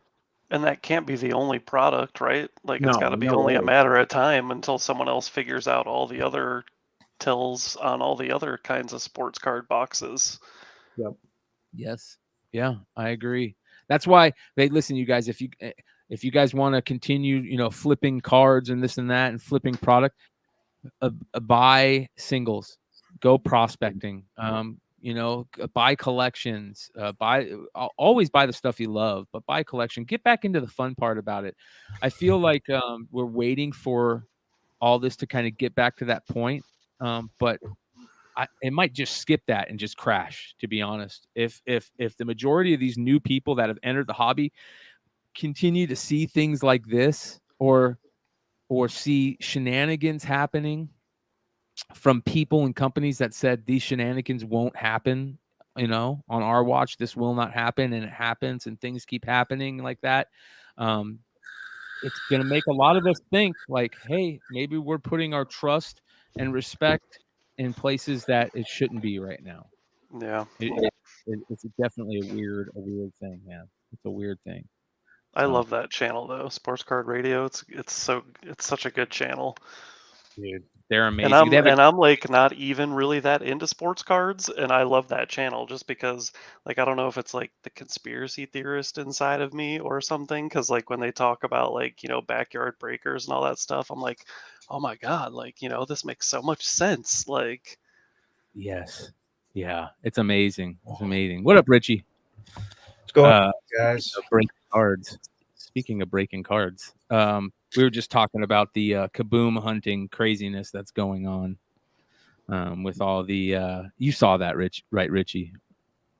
Where'd he go? Said, yes, I saw it. He's seen it because he shared it in the popcorn in the culture chat. Yeah. Yeah. It's very interesting. It's crazy. I know Richie's having internet problems right now. So, all right, James, let's. I definitely do want to talk about something, and me and James kind of talked about it earlier. And I saw that our homie Jonathan, the other half of Hive Comics, and our homie Drew at Wanted Comics got to go out to LA for the Ninja Funk thing, and which is cool because I don't want to necessarily get into all the stuff behind the scenes, this and that, but I just want to say it's very cool to see what happens when like cool people are involved. The best way to explain it is this. I think that seeing JPG have his mom do a cover for the comic and have his mom at the opening and have his partner come out from Alaska, and these two guys have been doing this type of thing. And do you know the backstory of Ninja Funk, James? I vaguely. I do know that it's that they did a bunch of music touring and stuff together. JP's does music, and it's decent. Yeah. Really decent. In fact, I think they're recording a whole thing to go with Ninja Funk right now too. Oh, it's awesome. Which is going to be really cool to see. But yeah, I do know all that. I know JP and his mom are really, really close, so that was really cool. They actually, from what I gathered from the conversations I had with Jonathan and stuff, they actually were running late to their own event due to some unfortunate circumstances. And Jonathan ended up actually holding up the line when he got to where GP and his mom were supposed to be. He was like, yeah, I'm not moving, pretty much. And him and Drew held up the line for a bit. So with everyone was okay with it. They wanted JP to be there. So everyone was kind of like fine with it. There was a few people before them that just wanted to get the books and get out, but Jonathan was like, nah, this isn't they need to be here. JP needs to be here. His mom needs to be here. So yeah, so that was cool. It was very cool to see. You know, just that. Yeah, James Lewis was behind Jonathan in line. Yeah. Yeah. All right, I want to bring that up real quick. Do you guys have your Ninja Funk variant on your IG? That one? Yes. Yeah, I think it's on Instagram. Yeah. Show that again. And this is the main reason why I brought this up, to be honest, you guys. I love this fucking cover. This cover right here, to me, they did like 35 freaking variants for this book, which is outrageous. I understand why, but if you're gonna pick up one, do yourself a favor and pick up the Hive Comics one, because it is freaking amazing to have that old school nostalgia, you know, GPK vibe going. And not only that, you have the best GPK card. You know, everybody just agrees. Did you do more than one of these? Did you do a foil, a metal? Yeah, so that's the metal on the far right, and then the foils in the middle, and the regulars on the left. And I actually have the COAs right here. But we ended up doing, so we did regular COA for the regulars. Oh my god, dude. We did foil COA for the foils, and they're all numbered on the bottom. And then we did the metals, and the metals are the only ones we could do individually numbered. Like I think this is number 1. This is number 1 of 50. Oh my That's god, sweet. bro. So all the books go out with COAs. So the metals will have a metal COA, foils will have a foil COA, and the regulars will have a regular COA. Dude, that is amazing. Which I hit up JPG. This was like on a whim type thing. And I talked to you before I talked to JP, Brian. I was like, yeah, dude, we're thinking about doing this. Why I ended up hitting up JPG that night, and I was like, dude, we're gonna do this, but we need the okay. We need the official okay to be able to. I don't want you guys freaking out because these show up. Too, yeah. And within minutes, he hit me up and he goes, dude, that is so fucking cool. Please do it. I'm like, all right, done. And by the way, I want 2 of each, at least. Yeah. I'm so geeked over these, you guys. This might be probably the coolest retailer exclusive variant. The whole package. I'll be honest, this might be my favorite one yet. I don't think that there's one. There's a couple that are amazing. And one of them is another Hive book. Like you guys know, I love the Stan Yak Turtles variant. Yeah. There's certain books I love. The Bird City original 8 Billion Genies drop. I love the Wanted Comics haha variant. Like I love the Chin Potter Banksy variant. I love the Javin Jordan. There's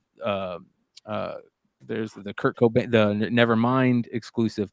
But out of all those, this one to me is the one that is the coolest exclusive yet. And having the COAs be the cards, chrome versions of the cards, metal versions of the cards is beyond cool. And I think that's where, to be honest, and you guys know, we've talked with the Hive Boys before about this. We've talked with Bird City. We've talked with all of our friends about this, that we think that the thought process is figuring out a way to where we can move away from straight homages to where you kind of have like a cool little gimmick with it, but also you have really cool art that goes with it.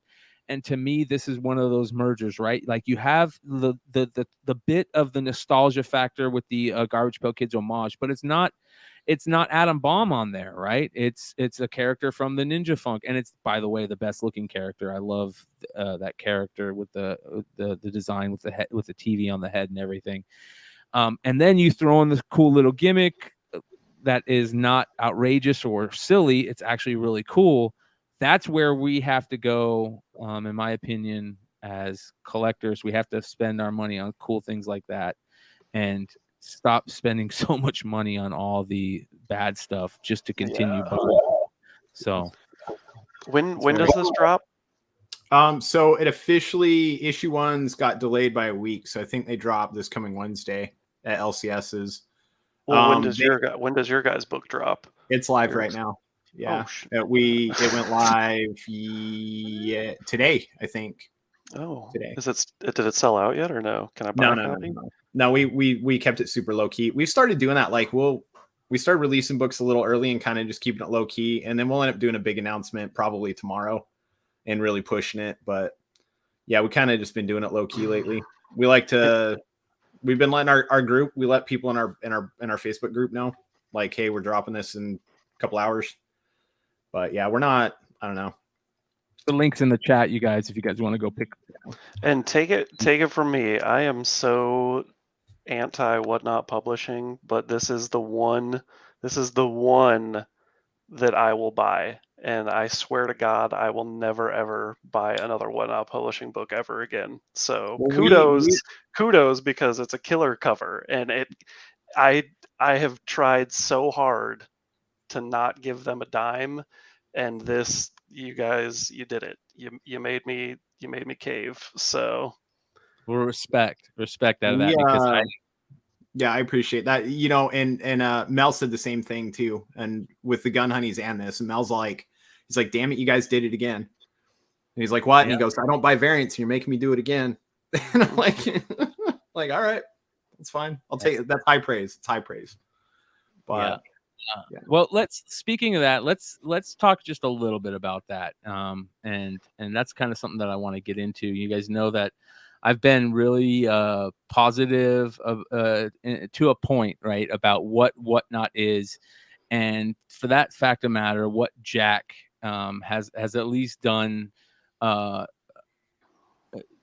in our relationship with him, right? I felt very I'm very respectful that how he handled things early on when he came out to people and he said, hey, this is what's going on, this is what I think I can help, this and that.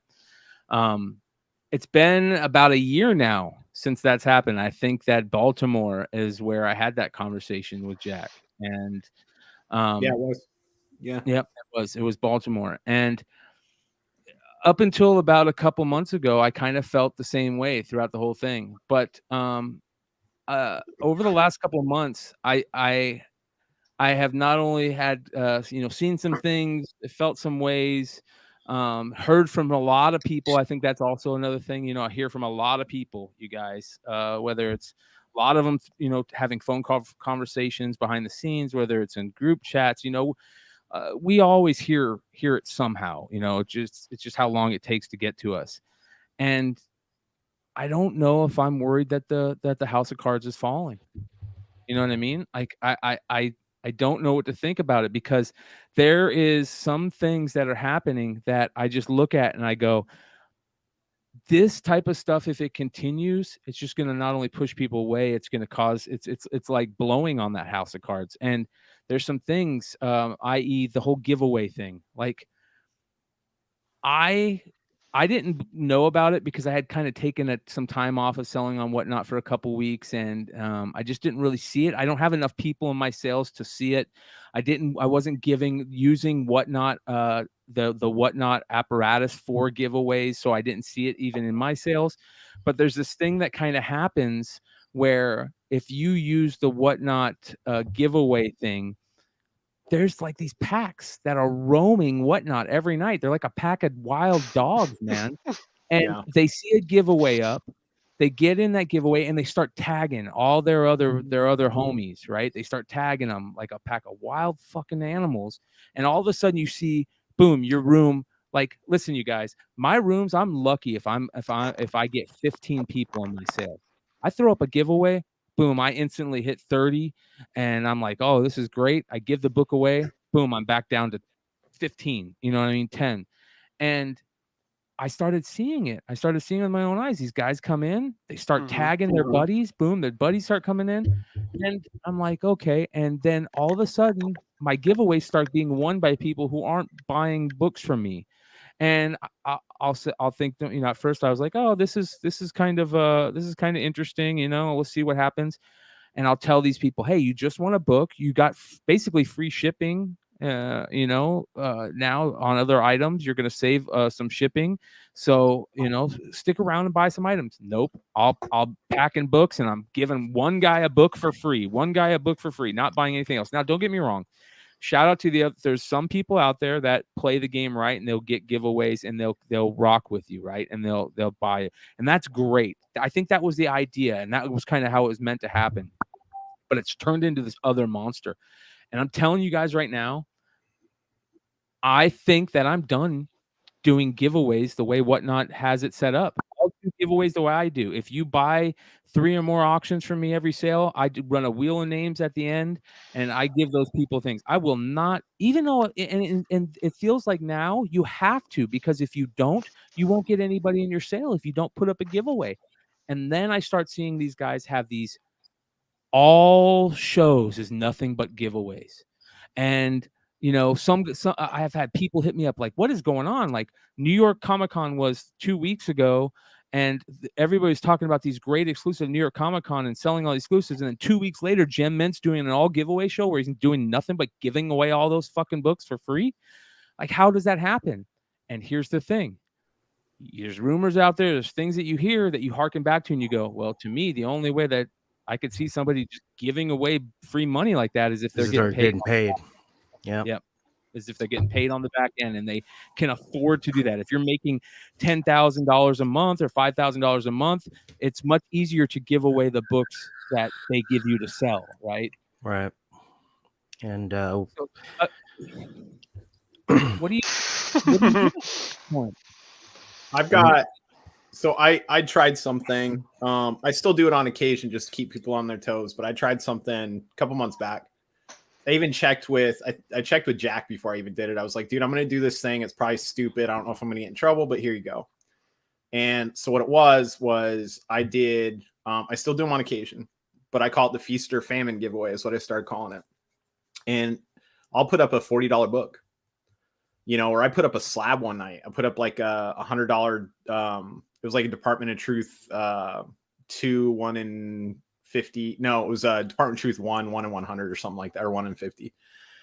And I put it up and I said, okay. And it was the last one of the show though. But I said, so if you have not bought something from me and you win this, then you get this shitty, it was like some 90s X-Men with 800 fucking spine ticks. That's a good idea. And I did that, and they hadn't bought anything. So that's what I sent them. But I did that the whole show. Like, I put up a giveaway and I said, listen, by the end of the show, if you buy something, I got $15 books. Am I fucking buy it now? If you buy something, I'll send you this good book. And if you don't, I'm sending you this. And technically, I don't violate terms and services. Yeah. And what happened after that, after I did that a few times, when we do giveaways now, 90% of the time, it's my customers winning the giveaways. Because those dudes that tag in everybody else, they don't want any fucking part of it anymore. That's a really good idea. Really good idea. And when I start noticing that it starts ticking up again, I the next show, that's what I do. James, I'll stop doing giveaways that show. I stop doing giveaways immediately that show. I stop it. Can I ask you a quick question, James, just real quick before that? I think that's a great idea. Kudos to you. Are you walking the fine line between the pay to play kind of guidelines? Yep. Very, very fucking thin line. Like YouTube, like, you know where I was going last night, Brian, when I was like, this is my friend's channel. Yeah, because, you know, like we were talking about it yesterday. A lot of social media platforms have this pay to play kind of guideline where basically you are trying to get clout by giving away stuff or you know, whatever. There's some kind of monetary value there to get, you know, likes or subscriptions or whatever. So I was just wondering and whatnot if that would. Well, let's delve into that, because one of the things that we've talked about before, we've had Jack on to talk about it, is that, you know, I think early on in the whole Whatnot thing was they started handing out these verification badges, right? And the first thing that we said is, what are the reasons to get the verification badges? And they went, oh, there's not, you know, we just kind of choose who we, you know, they didn't say. And then they said it doesn't give you anything to have them. Like, there's no special thing that you get if you have them. And I felt like saying, and I think I did say, like, well, then why even have them? You know what I mean? Like, why even have them? And then, and the reason that I'm bringing that up is because then it starts to get you to think, like, how do you get put in the algorithm to be on the, hey, these are the people selling right now, right? And you notice that, oh, some of the people that are selling have 230 people in their show, and some people have, you know, 5 in their show. Like, are those people with 230 pushed towards the top? Are the people with the badge pushed toward the top? Are the people, what is the algorithm? Yada, yada, yada. And, you know, they say, oh, there is no algorithm. It's the same for everybody. And it just does not feel that way. It does not feel that way. There feels like there's people saying like, these are little things that are happening that make you go, and maybe some of the answers that you're getting don't feel right. You know, it looks weird. And then I start thinking to myself, okay, some of these guys, you know, I've seen some of these guys. Shout out, I know who Davis Ryder, right? Davis Ryder is like has one of the most high follower accounts on Whatnot. I think he might have the most follow account on the most amount of followers for comics, right? So, which is smart on his part. He goes, you know, I'm going to do nothing but giveaway shows, but everybody has to follow me and bookmark my next sale if you want to get the giveaway, right? And he can just, if he's getting paid, you know, on the back end also, he can continue to do this and just pad his follower count, get to however many thousand followers. And then eBay comes along and goes, let's start just picking off all the highest follower counts, right? Or, you know, it's a smart way to play it. You know, like, much respect to him if that's the way he's playing it. I don't know if he is, but to me, that is the one of the plays on it. Like, figure out these ways to game the system. What is the meta this week?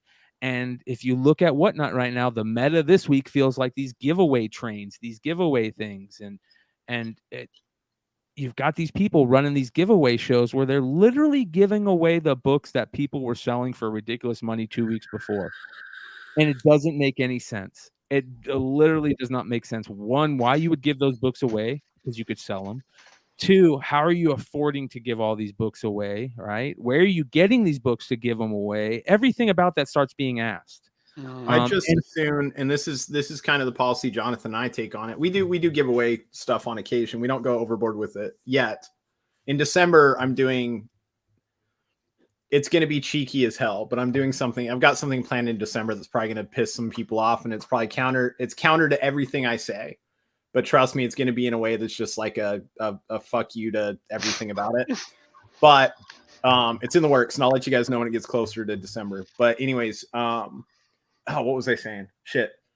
The big thing is a lot of these guys, they push good buy it now sales while they're doing their giveaways. And some of these guys, whether or not you realize they're doing it, you'll see some of these guys drag a giveaway on for 10 or 15 minutes. It's because on the back end, they're looking at their sold items and they're waiting till they hit specific milestones. If they sell 250 books out of the buy it now, then they run that giveaway or whatever their milestone is. And a lot of these guys, like, you don't realize they're doing it, but they're doing it. And if you watch their buy it nows, like you watch Rage Theo's buy it now sections and you watch Davis Ryder's buy it now section, you will watch items just start disappearing everywhere. So these guys, they could be giving thousands of dollars of books away. They're also selling thousands of dollars of books out of the buy it now. Most of the time. Sometimes they just give shit away, which is weird to me as well. But I mean, if you want to put 300 people in the room, something to fucking spend money on. Yes. And I don't want people to think that I'm taking shots at these guys. I don't know Davis Ryder, so I'm not going to take a shot at him. I don't know the person. You know, I know Rage Theo. I've talked to Rage before. He's a good dude. He's a very good dude. You know, so I'm not going to take a shot at him because I don't see a need to take a shot at him. But what I will say is, this is what I'm thinking, and this is what my thoughts are. I'm going to be honest with you guys. Something doesn't smell right. It doesn't feel right. There's just something that feels off. And some people are probably like, oh, it's because you're not making the money. You're not doing this. Well, in all honesty, I'm going to be honest with you guys. I don't care that I'm not making the money, but it is kind of weird when I go on Whatnot and I can only get 15 people in my show, right? And I literally talk about Whatnot every week. I talk about my sales. I talk about, I post them. I advertise on IG. I've been rocking with Whatnot since the beginning. It feels like that shouldn't be happening. Now, I also say to myself, I'm also not consistent. I'm not consistent with going on there. You know what I mean? Which is huge. You know, there's also reasons why it can't be. So those also factor into it. But these are all the things that make me say there's just something weird here. But on top of it all, you guys, the most important thing that is weighing in on me bringing these things up is the conversation behind the scenes with people that I never thought would be saying to me, like the House of Cards are falling. They're falling. There's a lot of people, big name people, that are either leaving the program, that are starting to ask weird questions, to ask the same questions that we are. There's a lot of people that are starting to say, why is this happening? Why is this not happening? And that's very interesting to me. And guess what's on the way, you guys? The behemoth that is eBay is on the way, because they just recently started updating the look of stuff and, you know, getting ready to kind of copy that whatnot, you know, way of doing things a little bit, add their own little pizzazz. eBay's coming. Are we gonna reveal what we heard today with Josh's thing? Let's do it. Yeah, what am I talking about? Yeah. Or is that gonna piss people off? I don't want to piss anybody off. Let me tell you my theory real fast, though, just in case it happens to be the same thing. I want to seem like I'm psychic. I have a theory that we're going to see an eBay commercial during the Super Bowl, and they'll launch immediately afterwards for live sellers. That's my theory. I think they'll drop a $5 million fuck you to whatnot during the Super Bowl. I see it. eBay can do it. Yeah, hell yeah. And they're going to be like, live selling now available, and they'll show clips of their live sales that they did during New York Comic Con or something like that, and show people doing some outrageous shit on there. Just a nice little short, sweet thing, and you're going to have 100,000 people apply within the next hour. Totally. Yeah, and that's a huge day for selling, like rush mass selling key books, because every single Super Bowl of the last like 5-6 years, the MCU's had some crazy commercial, or the DCEU or something, and then key collector alerts it, everybody runs it, you know what I mean? So yeah, it'll just be a giant middle finger rocket ship taking off and then exploding into little middle fingers and raining down. Let's get into this, because there was an interesting thing that kind of happened in conversations in social media this week with our boy Josh in International Comics being a big part of it, bro, which is very interesting. And man, I gotta say, you hit him with some uppercuts and some shots that made me go, it's one of the reasons why I'm asking what I'm asking. So, you know, kind of what went down, and what was the situation, if you don't mind us getting into it. So there was an article, I think it was Bleeding Cool that did the article about retailers being upset about Whatnot Publishing selling Ninja Funk before, you know, the stores even got it to sell it. So it was the Comic Perspective posted it on his IG. He posted this article on his IG. And I don't even remember what the title of it was. But if you want to talk about this article really quick before we move on, basically this is the Bleeding Cool article. It says comic book shops upset with Whatnot over Ninja Funk #1 sales. It says next week sees the release of 100,000 plus ordered Ninja Funk #1 by JPG. I love how it says writing duo JPG and Steve Schuett. I love that, with artist Alex Regal. From Whatnot Publishing to comic book stores throughout Diamond distribution. However, the Whatnot app was selling the comic book directly to its readers this week, which has caused some upset from comic book retailers who ordered heavily on the comic and now have now found Whatnot competing directly with them and getting a week's lead on all the comic book shops' ability to sell the comic. Now, here's what's very interesting about all this, you guys. This was something that was talked about very early on, and I wouldn't be surprised if somebody's able to go back and pull out a clip of even somebody like Jack saying, hey, this will not happen, or we're going to do our best not to have this happen, or something along the lines of where, like, this conflict of interest thing going on, and where, you know, you're now a publishing company, but you're letting certain people sell books on the app in front of giving everybody else the same shot, right? The same fair, you know, there's no advantages here type deal. And here's the funny thing. I literally went into a shop. First time I've been in the shop. And I think I might have been there when they first opened, but I haven't been back. It's a shout out to Surprise Comics. I went in to go get some bags and boards. They're close to my house, and they had all the new books, and I went and grabbed. I'll show what I grabbed in pickups. But it's the first time I've bought books on a weekly basis or gone in on a Wednesday to buy books in a long time. And I said, "Hey, where's Ninja Funk?" And he said, "It's been delayed." And I went, "Oh boy." One, they have this huge thing that they're doing in LA this weekend where they're dropping the book.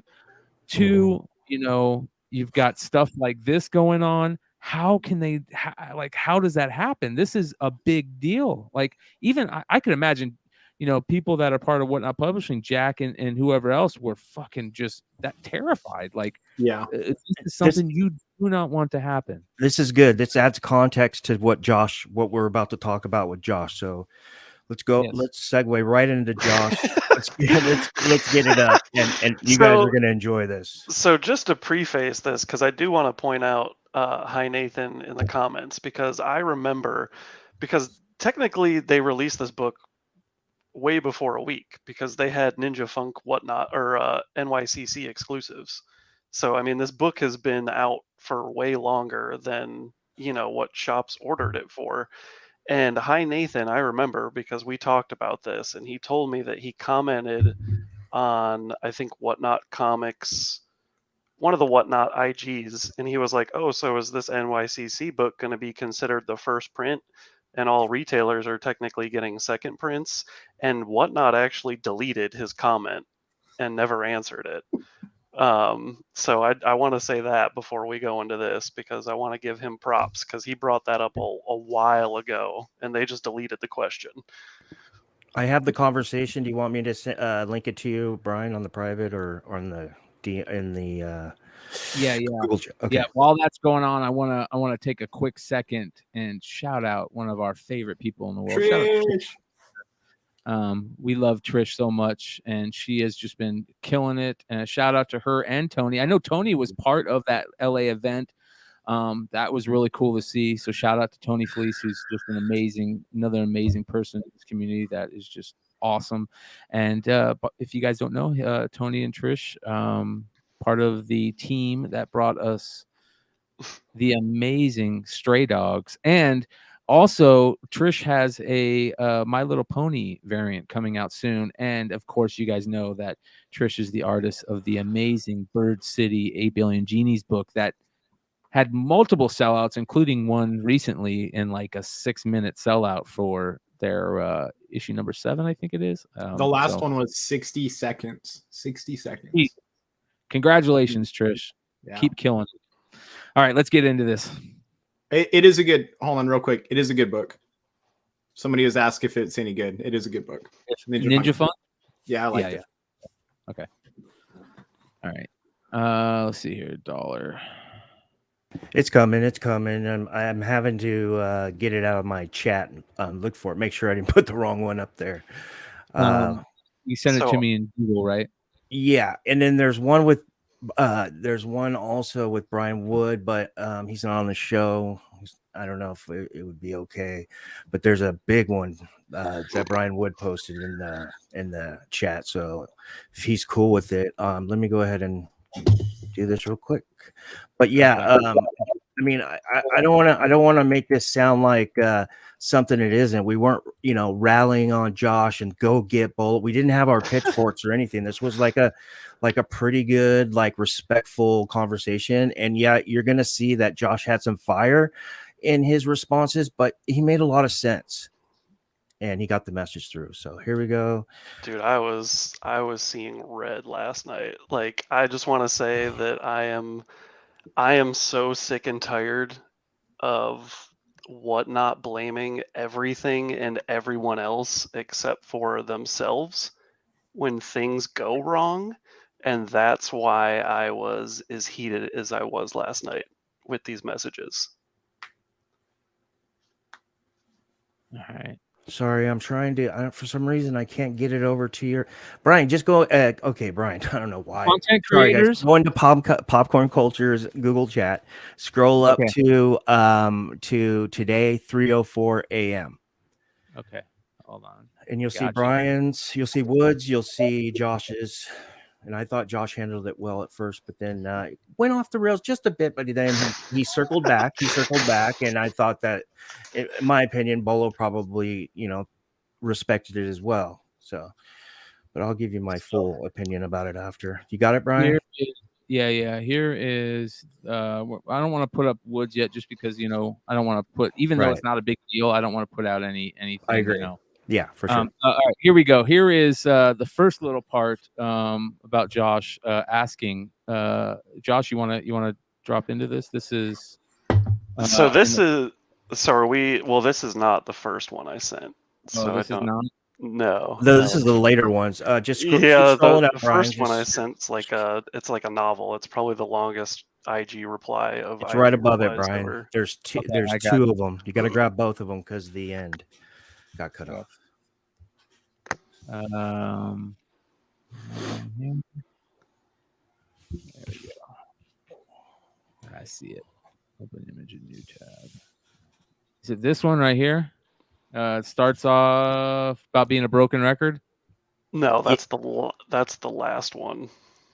That was the last message I sent. It's yesterday, 4:39 p.m. and there's two pictures. Okay, I got you. 4:39 p.m. All right. Sorry, you guys. I should have had all this. Taken care the cannabis is killing us.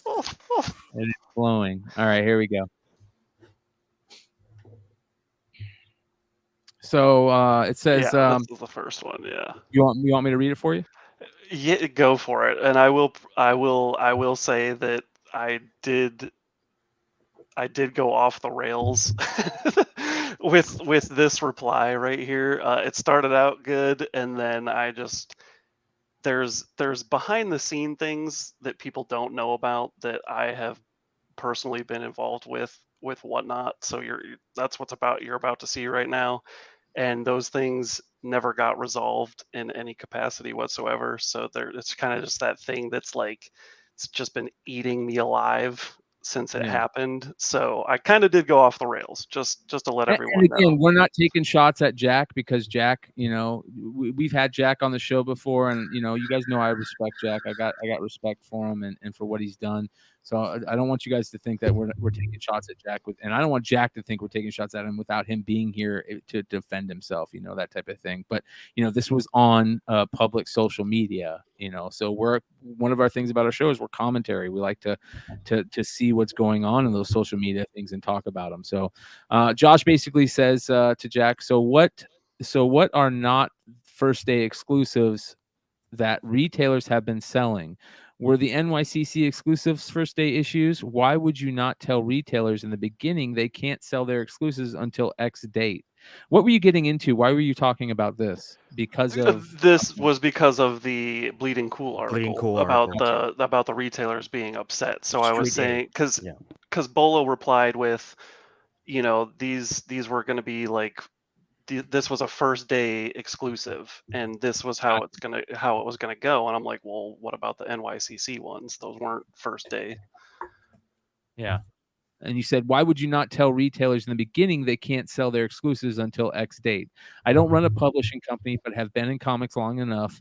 Seems like a general policy. Don't break the street date, which is very interesting. And if you guys don't know what he's talking about there, you'll have a lot of the times where multiple retailers might join in to for an exclusive. And Hive can talk about this. Hive's done it multiple times with multiple retailers where you guys will form together to help sell, break off chunks and help sell books, to your respective fan bases, right? Yeah, we all have our own buyers. Our own, so it's widening the buyer pool and decreasing overhead cost. Yes. And the thing about it is, if one guy goes off and starts selling his copies before the other guys, it makes it so maybe those guys might not be able to sell their books. And you know, one of the things where this really happened, and you could go back and if you think about it, you can see it happening with that Good Boy book, right? I mean, that Good Boy book, there was it a Sienkiewicz book? Was it the Good Boy book that came out? And there was and even Jack talked about it. Jack even came on here and he said, yeah, we thought we were going to do this. It didn't work out the way we thought. It was a learning lesson for us. I remember him talking about that, saying, you know, it was a lesson for us to learn from this, you know, not to have this happen again. And basically what happened is they had a ton of different retailers that came in to be part of this, and they all got sent their copies. And some of the guys either got their copies before the others. Some guys, if I remember correctly, there were some guys that never even got their copies. Like it took so long to get them. There were people that had gotten approved that never got them, and their names weren't even on the back of the book. And then there were people that like got their copies like months after everyone else. Yeah. And so basically people were able to sell their copies before others. And if some of those guys shared fans and some of those guys said, hey, I'm not going to wait till somebody else puts them up, it just creates this weird thing where a lot of people got stuck with these copies of the books. And here was the thing that a lot of us noticed with those. Yeah, exactly. A lot of us noticed with those Good Boy books out the gate, they were selling for a ton. And then 2 weeks later, those things, you couldn't even sell those books. Like people couldn't even sell those books. Yeah. It was ridiculous. I can't even move them on eBay. Like they don't even move on eBay unless if I probably want to sell them for like $5 a piece. Yes. And it's very interesting. So anyways, Josh brings that up. He says, Whatnot Publishing seems to have zero control over anything they do or allow people to do. When does it become Whatnot Publishing's fault and not everyone else's? Like when I was blamed by you because I couldn't sell the Good Boy exclusive that Whatnot Beyond messed up on, which is true. And you say you told me you had zero complaints, but then Whatnot ate everyone's bill because clearly more than just me were not happy. Also, when Ben C., who is a contracted employee for Whatnot, slandered my name on IG, but Whatnot and you decided there were no actions needed to be taken. Also, what about when you promised My Bargain Comics, and this is interesting, when you promised My Bargain Comics X amount of dollars for books he sent you for people to sell and never got it? He had to contact Whatnot's co-founder. Let me go on to the next one here. And if you guys don't know, you know, it kind of gets ugly sometimes behind the scenes. But this happened a long time ago, and you know, kudos for you guys all involved. You know, I get it. Sitting on that type of thing can be tough. You said Chancellor ignored the issue and then sent him a payment of way less money than My Bargain has in writing. When does Whatnot take charge of any situation they've fucked up on? Before you deny any of this, I keep receipts also. All my conversations and all my emails with Whatnot Trust and Safety. And you guys, that is to me the key to all of this. Keep these receipts. When it comes to business and when it comes to money, it's so important to have these because mistakes will be made and shit will happen. And if you don't have the ability to do this, then you're up the river, you know, up Schick's Creek without a paddle, basically. So that's very interesting, man. That's crazy. Yeah, I was heated. Like I said, I was very heated. It started out good, and then I just like I said, there's just been so much shit that a lot of people don't know about, like nobody knows about except for like us and people that get behind the scenes stuff, and it's just very aggravating. And like it's no joke. Like I have so many receipts from so many different conversations. Like I could literally find that thread where Bolo told me that I must be doing something wrong, and that's why I couldn't sell those Whatnot Good Boy exclusives. Like no joke, he said that to me. Like it's legit, and that was like fucked up, like really fucked up. And again, by what I say about the House of Cards starting to fall, we're starting to hear. Obviously, you guys know all the stuff that's been coming out lately, and it's just one thing after the other.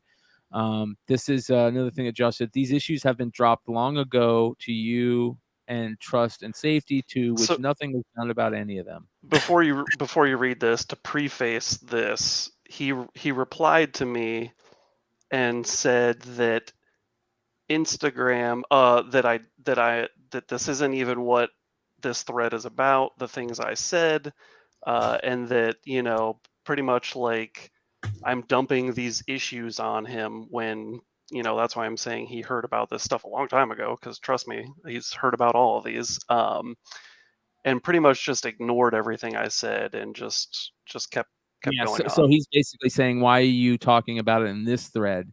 You know, yeah, he was saying like airing out our dirty yeah, he was saying Instagram isn't the place for this, but yes. But if I think I wrote in here, you know, why I put it on Instagram, so which was basically it's because they don't answer anybody. They don't. They're when I contacted Trust and Safety, it went nowhere. The person, like every time I've talked to someone through Whatnot's email, they've always at least given me their name of the person who I'm talking to. When I brought up the situation that happened to me, I couldn't even get the person's name. They wouldn't give me their name. They told me that there was no one else I could contact. There was no one above them, that they were like, this was it. And whatever they decide to do is what they're going to do. I contacted Bolo. He didn't do anything about it. Like, multiple people have tried to reach out to multiple people at Whatnot, and they just don't do anything about it. So that's why I posted it on Instagram, because apparently this is the only place that you can get people from Whatnot to reply to you. Yeah. Yes. Yeah, you can't even, I mean, I don't know, but what my eyes have seen, even when they, sorry, Dennis, but a grown man screaming, I can't get onto Wi-Fi, when multiple Whatnot people are within, you know, spitting distance from you. That's so there you go. You got this behind the scenes and you saw that on camera. So let's continue this and see how Bolo handled it. And Bolo did respond. He said, some of the things you mentioned lack the context to understand why Trust and Safety, or more importantly, our CEO, chose not to engage. So on Ninja Funk, I can speak to that. That's my baby. To the Whatnot Inc. stuff, IG comment sections will never be the forum for that. No company addresses the issue anyway. And you know what, you guys, here's the thing, and this is important, right? When you hear people say that, like, there's ways to do things, and when it comes to business, or if you want to move further, or if you want to work with other people in a business manner, there are certain things you have to do. There are people that you're gonna have to work with that you might not like having to work with. There are things, you know, you have to sometimes ask yourself, you know, how important is this to me? You know, I might not like this guy, but you know, I need to. This is about business, right? And I get that. I get what he's saying, where no company addresses this issue that way. But let's be honest. You look at companies like Twitter, IG, YouTube. Sometimes the only way that matters get taken care of are when you air it out on social media. It is one of the most important ways to get a hold of somebody.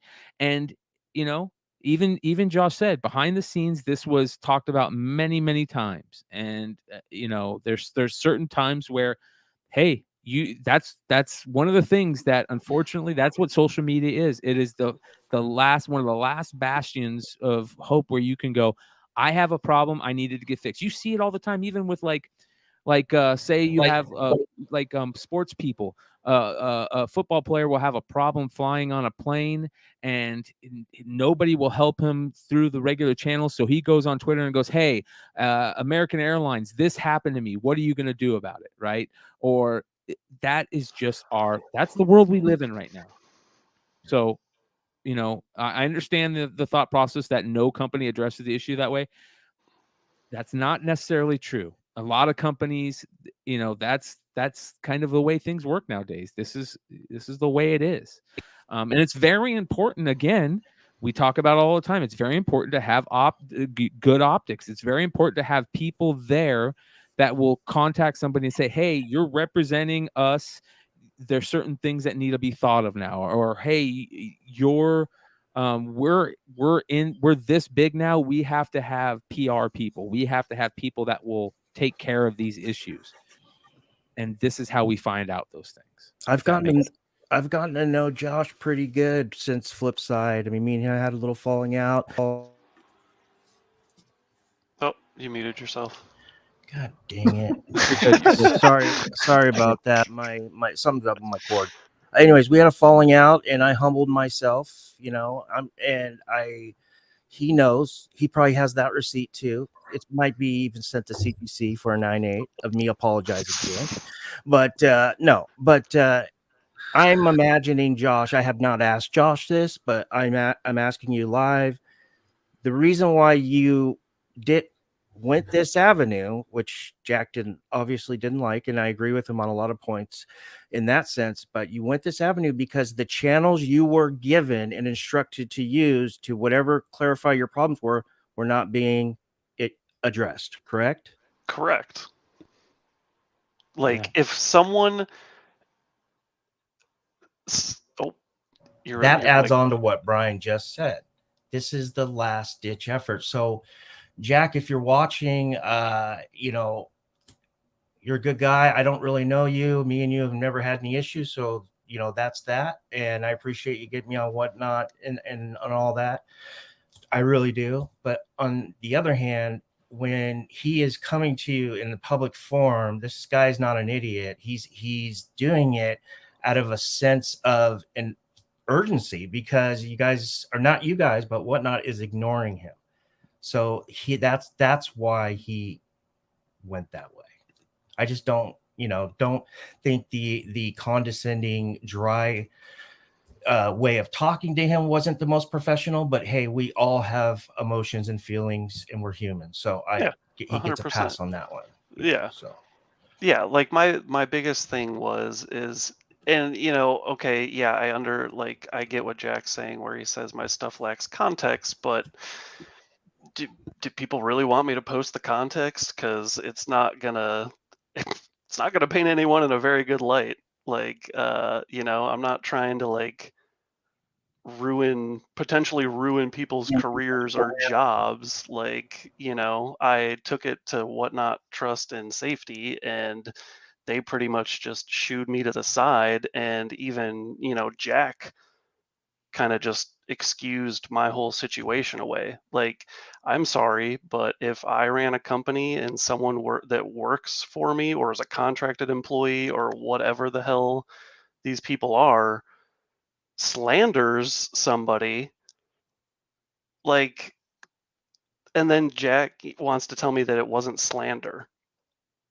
Like, okay, and then I literally sent Jack the definition of slander from the dictionary and was like, tell me that this isn't slander. And that's where our conversation ended. Like, and again, it goes back to this. It goes back to, and a lot of us have talked about in this past, you have to say to yourself, like, are there people who are over there that are utilizing their positions in ways that are scummy? Are there people over there that, because they have past issues with people in the comic community, are, that pettiness is showing through? And there's no fucking doubt about that. There is definitely no doubt about that. We've talked about that before. We've kind of overlooked it. We've kind of said, we understand it. There's human problems, but this app is great. This app is this. This app is that. But it's a broken record. It's like the first couple of times, it looks this way. You say, hey, there's this is a human issue. It won't happen again. It won't happen again. But I'll tell you this right now. There are plenty of bigwigs out there, plenty of major movers in this industry, plenty of major people who matter, that in the last couple of weeks have said it's a shit show. It's a major shit show going right now. And the house of cards is starting to fall. And I don't want that to fucking happen. We all have to agree that the app is great. It's a great situation. It's a great thing. But I don't know what else to say, man. I don't know what else to say. Like how many times can you keep seeing something or keep hearing something and say that it isn't that way? They have that fake saying that what's the definition of an insanity? Keep doing the same thing over and expecting a different result, right? Yeah. And I feel like that's kind of what we're getting at here, right? My biggest thing is that, like I said in those responses, I just want Whatnot to do better. Like, if you want to run a business, please. But like, whatever else you're doing, and all these people that are being protected for whatever reasons, like, when are you gonna run a company? Or like, I don't know. Like, there's just some kind of weird disconnect between things, and I don't really know how to explain it, but it's weird. So, two things. One's a very it's a wise thought, and you guys can quote me on this one, but I'll end with that. The first one I'll say is, when you've got people that had as much experience and a successful one in publishing as David Byrne, who was openly available. He'd left Scout. It was widely known industry wide that David Byrne was available, and they tapped Rotatelli to run Whatnot Publishing. As soon as I heard that, I'm like, what in the fuck is going on? What is going on? Okay. Obviously, this is too big for Rotatelli to handle. Jack has pulled 10 ways from Sunday on the release, pulled 10 ways from Sunday. He doesn't have enough people underneath him. He doesn't have a good enough support crew. He's doing too much because he thinks he can, and he fucking can't. And this is coming from, I'm a friend of his. I straight up, he cannot handle it. He can't handle it with the support network that he has around him right now. He needs more people. And I don't know internally if they're just not willing to give him that, if comics isn't a big enough of a deal for Whatnot to provide that support for him. And if that's the case, I feel bad for the dude. Then they should. If that's the case, he might want to jump ship. If they're not willing to give him that support, he might want to leave. But well, you know what sucks about all that, real quick? Just I'm not gonna be long-winded here. Is that this has always been Jack's like dream, right? And that's the shitty part. Like, you could tell this is something that he really wants to be successful at, and he really wants this. You know, he even said it in that thing, like, this is my baby. You feel that with Jack.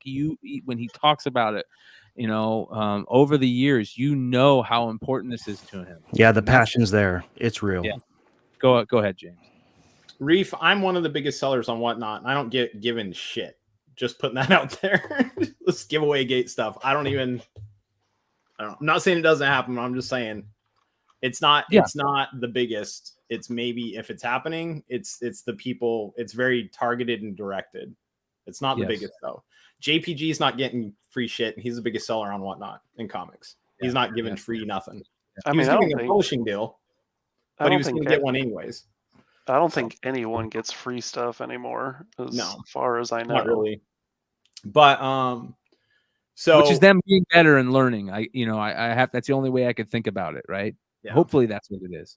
Yeah. So we had I had a conversation with Drew, Dinesh, a bunch of other people, right? Big Leg, and we're all hanging out. This is in Baltimore, and you know, we came to a conclusion, and this is a conclusion that's been come to from many sellers, and you guys all agree with me that if Whatnot is a tool.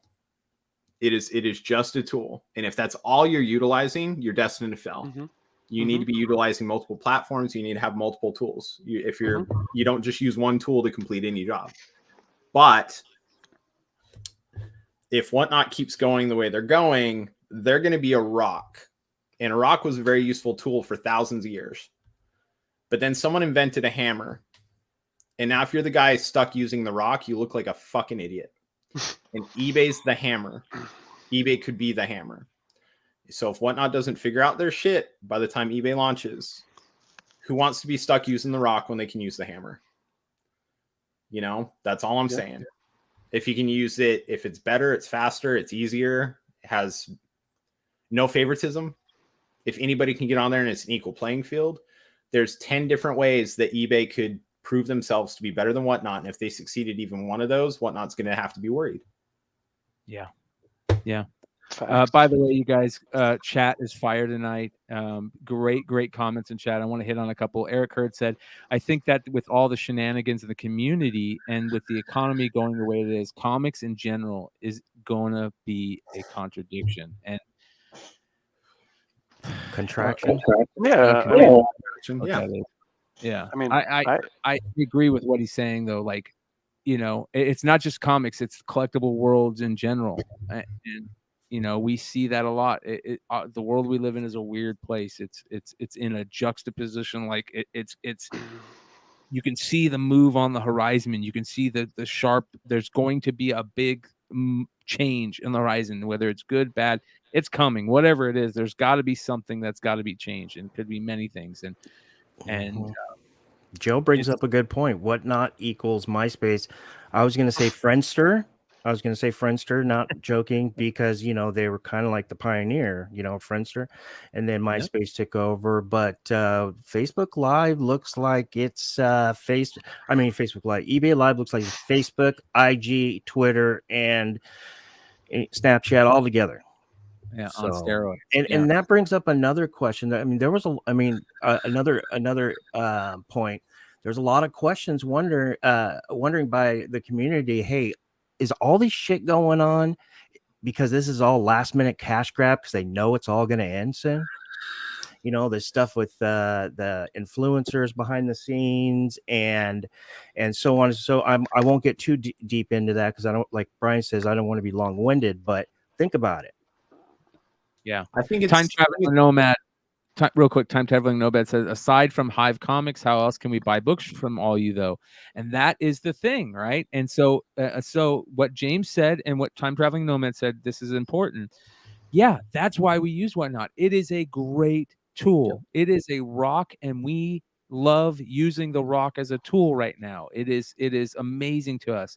But if we want to continue to evolve, we have to learn to start using multiple tools, and we have to be better. And a lot of people, and when Whatnot came around, they quit listing on eBay because it wasn't necessary anymore. It was more of a problem. It took more time. You didn't get the reaction from the community fast enough. You didn't get paid fast enough. Like, Whatnot is a great tool that fixed that problem. So they all left eBay. But maybe that wasn't the best move, because now you have to go get all started in there again. Maybe you have to fix a bunch of things that were because you left it, So, like James was saying, we as sellers, and we also have to be better about using the other tools. Also, people as buyers, we say it all the time. Whatnot is a great place to go and find cheap books if you know how to do it. It's also a great place to go and get free books, as we know from the Packs of the Wild Dogs that just fucking are out there doing it.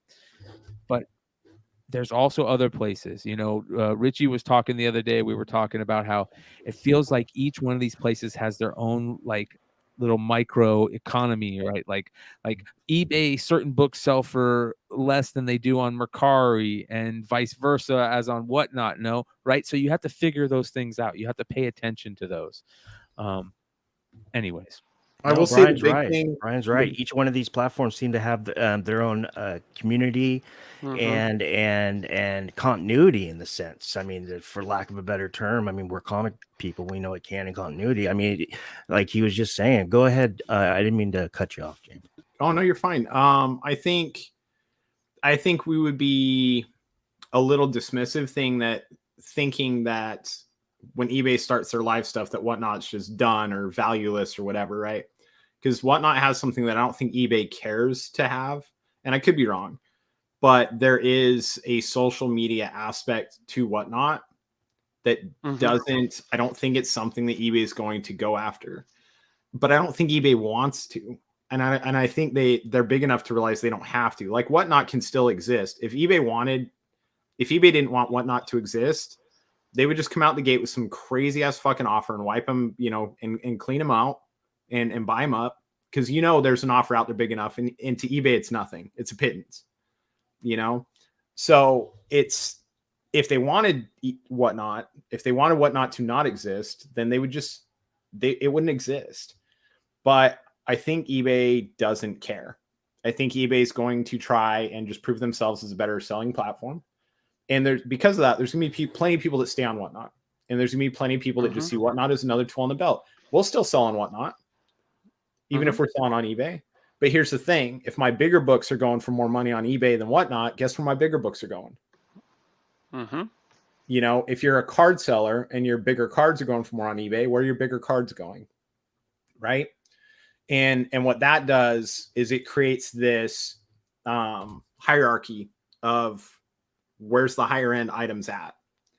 And that's what's going to be most dangerous for Whatnot. Whatnot could be relegated. They'll still make money. It'll still be a cash positive business, but their growth is going to stop. And that's going to be the biggest thing, is their growth will stop. It'll stay where it's at, and it'll be this cool little thing that people still sell on. Like Mercari still hangs out, right? Mercari's still a thing. People still sell on Mercari.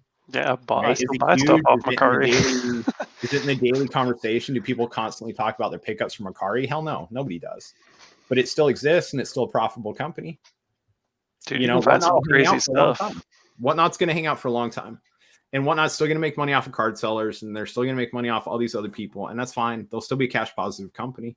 As far as a business aspect, it's a good business. Great tool. It's a great tool. I do want to say that they finally fixed Android picture taking. So whoever did that in the ID department finally and like got on the Android train, thank you, because it was getting really lame having to take my picture sideways like this. Yeah.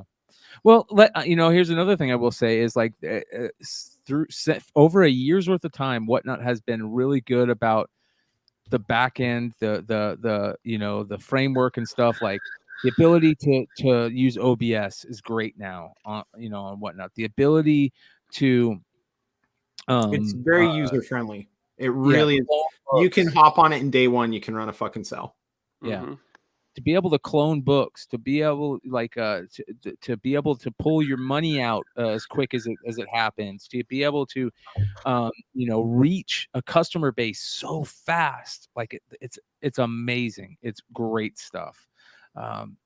And what I hoped in the beginning, that I really hoped that was going to happen, and I think a lot of people did too, was that we were going to be able to have a community out of it, right?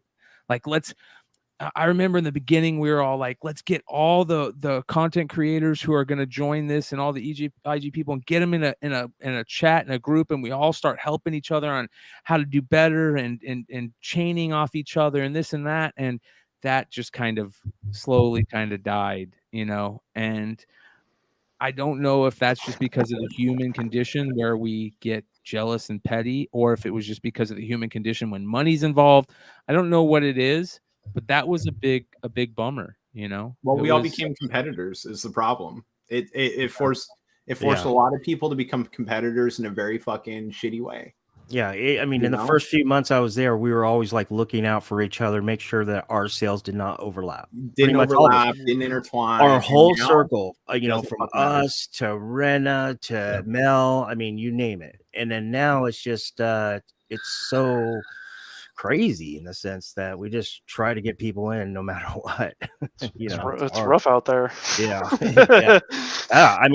It was really good. And to add what Brian was saying, of all the positives, I'll add another positive to Whatnot. I think Whatnot is a great place if you need money really fast. Like within a week, you can make that money if you got the goods and or personality.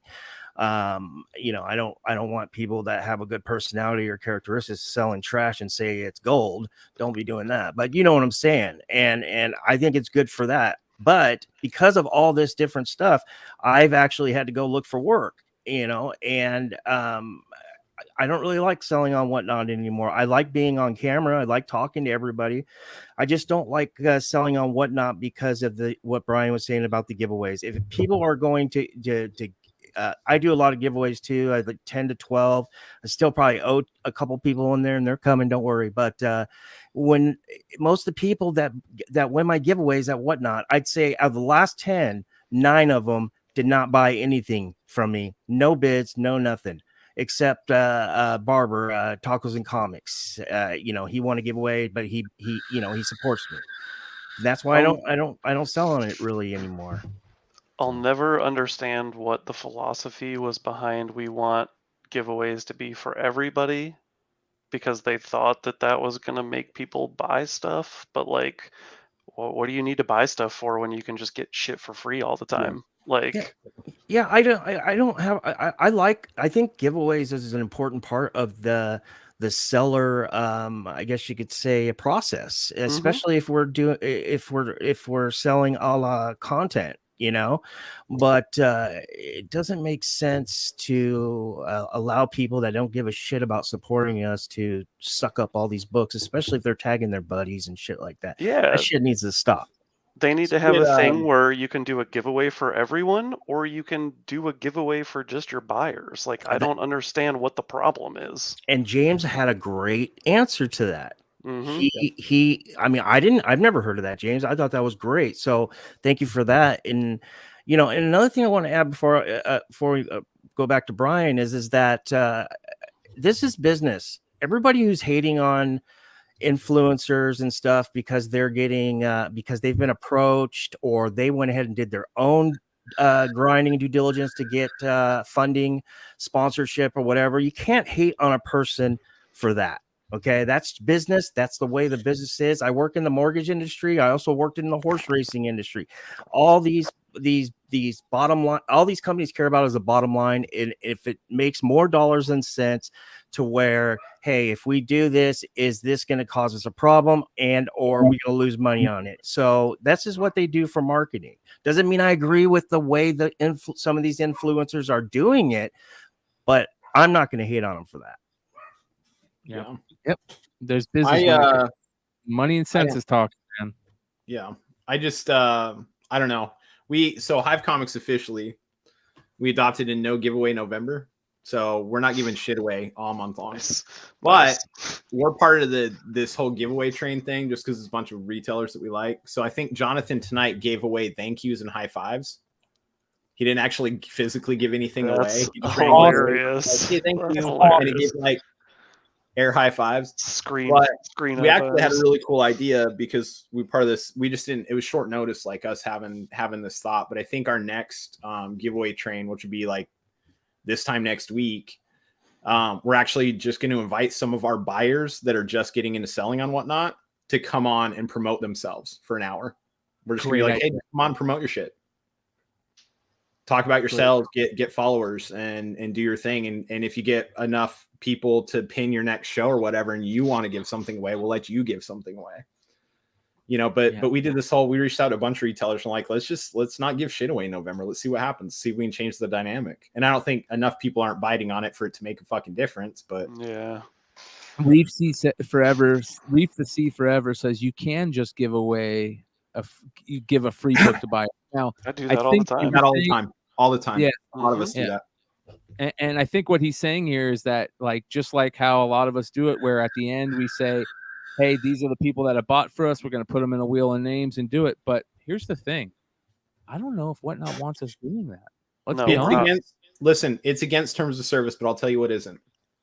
Brian, you're in a great position where you can end your Whatnot sell with the start of a YouTube stream. Yeah. And you can say, hey, if you bought something from me tonight, I'll see you on YouTube in 10 minutes. And you're on your fucking wheel there. Great point. That is a great. Just don't run around Whatnot.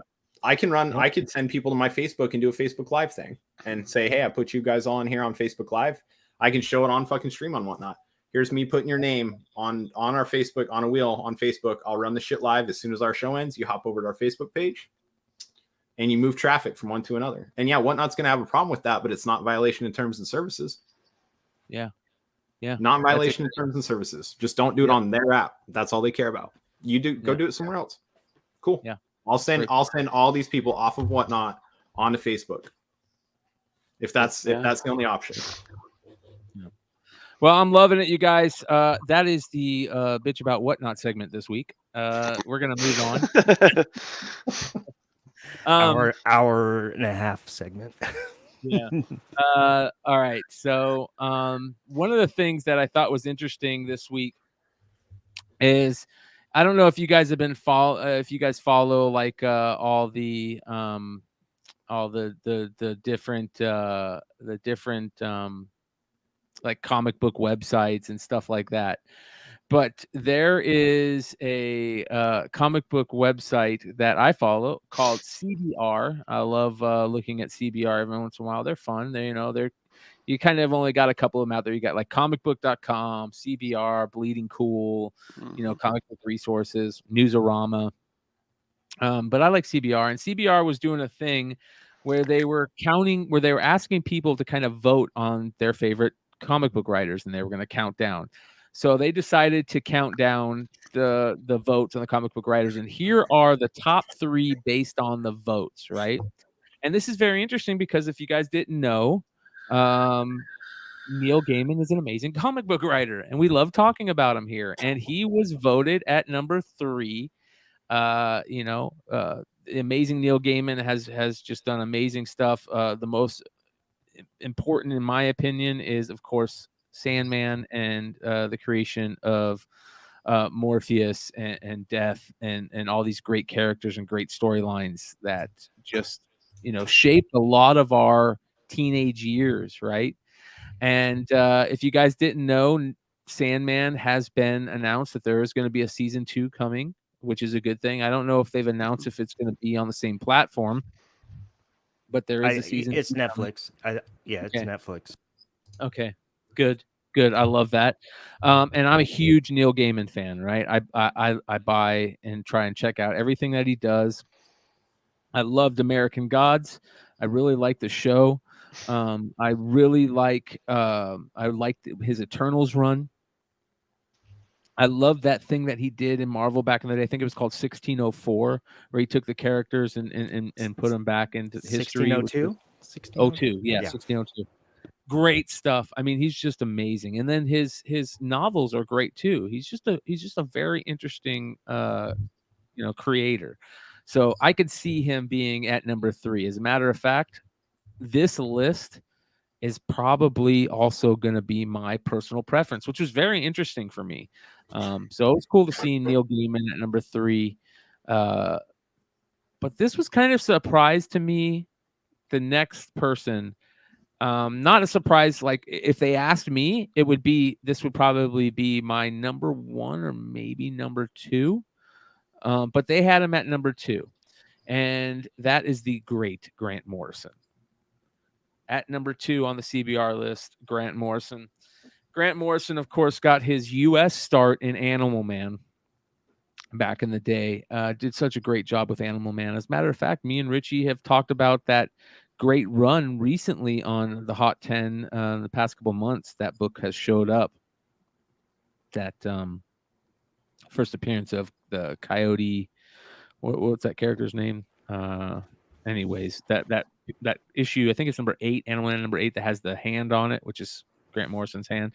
Anyways, that run is great, but he also got his start, his actual start in UK comics. He did a lot of stuff. Near Myths was his first, I believe, his very first professional work. He did a lot of stuff in like 2000 AD and that type of stuff.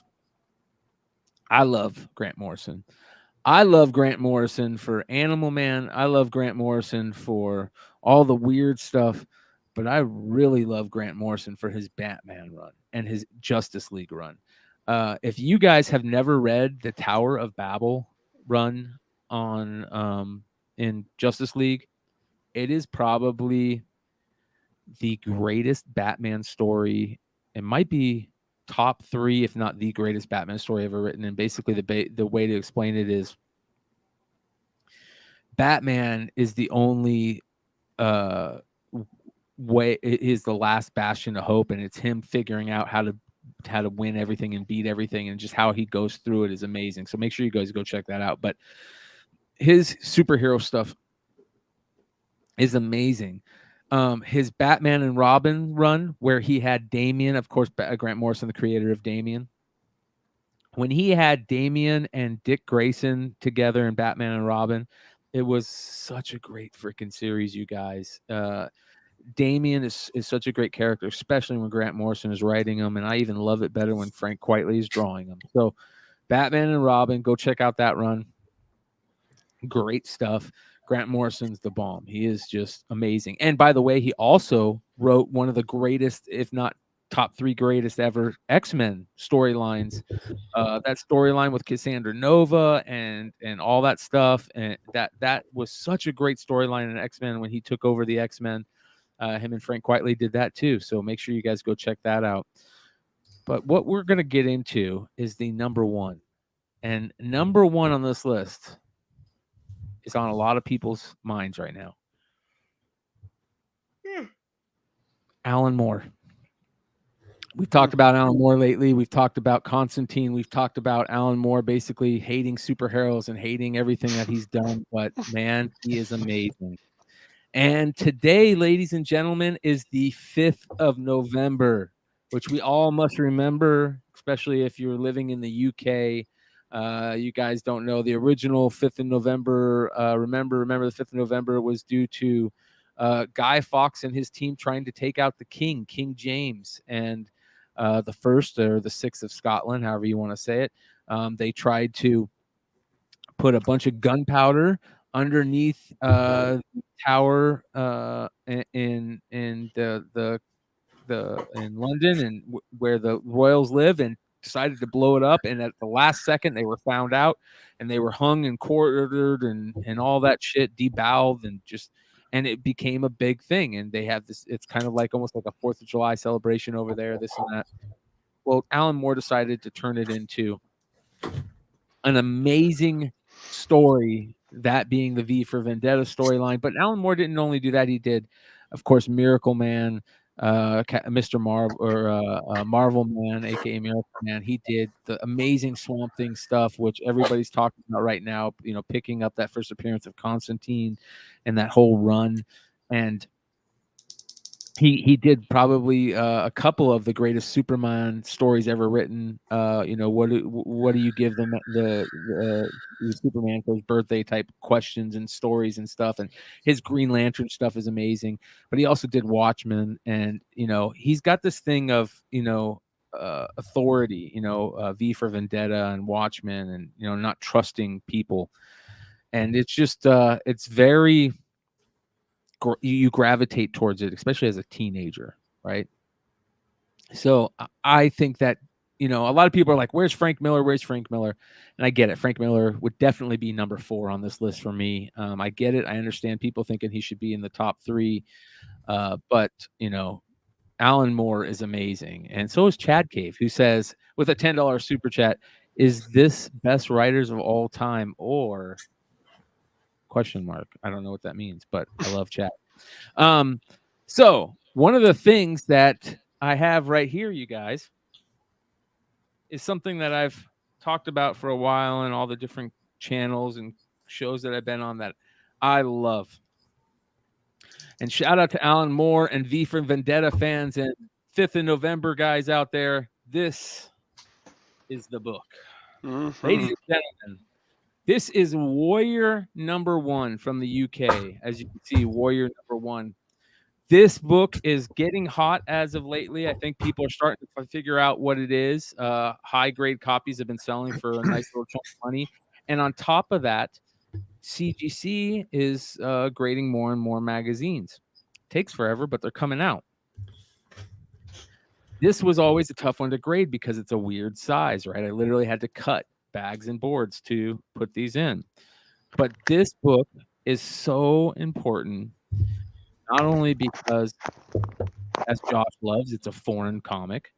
It is Warrior number 1, which is an amazing, Warrior ran forever over there. It's kind of like 2000 AD, anthology series type stuff. But as you can see right there, it says, "Pray the future will never need V for Vendetta." And this is, ladies and gentlemen, the first appearance of V for Vendetta. And not only that, as you can see there, it says, "From a present-day Britain, a hero reborn." This is the first appearance of Miracle Man or Marvel Man from Alan Moore. And 2 huge first appearances, both by Alan Moore in this. This book should be rated so much higher than it is. It is so underrated, and I suggest everybody be on the lookout for these. I used to buy these in lots from the UK. You could usually only find them in the UK. I have runs of this. There's a lot of cool stuff in these. There's a lot of cool letter column stuff, but a lot of Alan Moore, Neil Gaiman, Grant Morrison type stories in these. But again, first appearance of V for Vendetta, first appearance of Miracle Man, and be on the lookout for those books. Be on the lookout for more magazines in your collecting, I will say. There's one thing that I love more than foreign books, and it's when foreign book first appearances predate U.S. appearances. And nobody gives a shit about them, but I give a shit about them because I think that they should be worth more than their U.S. counterpart. But whatever. One day we'll get there. Yeah, yes. One day. Yeah. Yeah, I just I love V for Vendetta. I love the movie. I watch it all the time whenever it's on, and every once in a while I'll get excited and throw it up on, grab it from a streaming service or something. But yeah, being the 5th of November, I thought it would be fun to kind of take a look back on the history and Alan Moore and all that stuff, and how important he is, obviously, to our community and our hobby and all that stuff. And a lot of people don't know about those cool books like that, those old school magazine books. And we're gonna start keying in on them more. All right, so we have one more segment before we get into pickups and call it a night, and that is our segment of the night. And as you guys know, Nick Cage is a huge comic fan. Nick Cage, that's where he got his name from. Nick Cage is not his last name. His last name is, what's that famous director? What's that? The guy who did The Godfather. Martin Scorsese? No. Oh my God. Chat, let me know. Chat, let me know. Quick chat, let me know.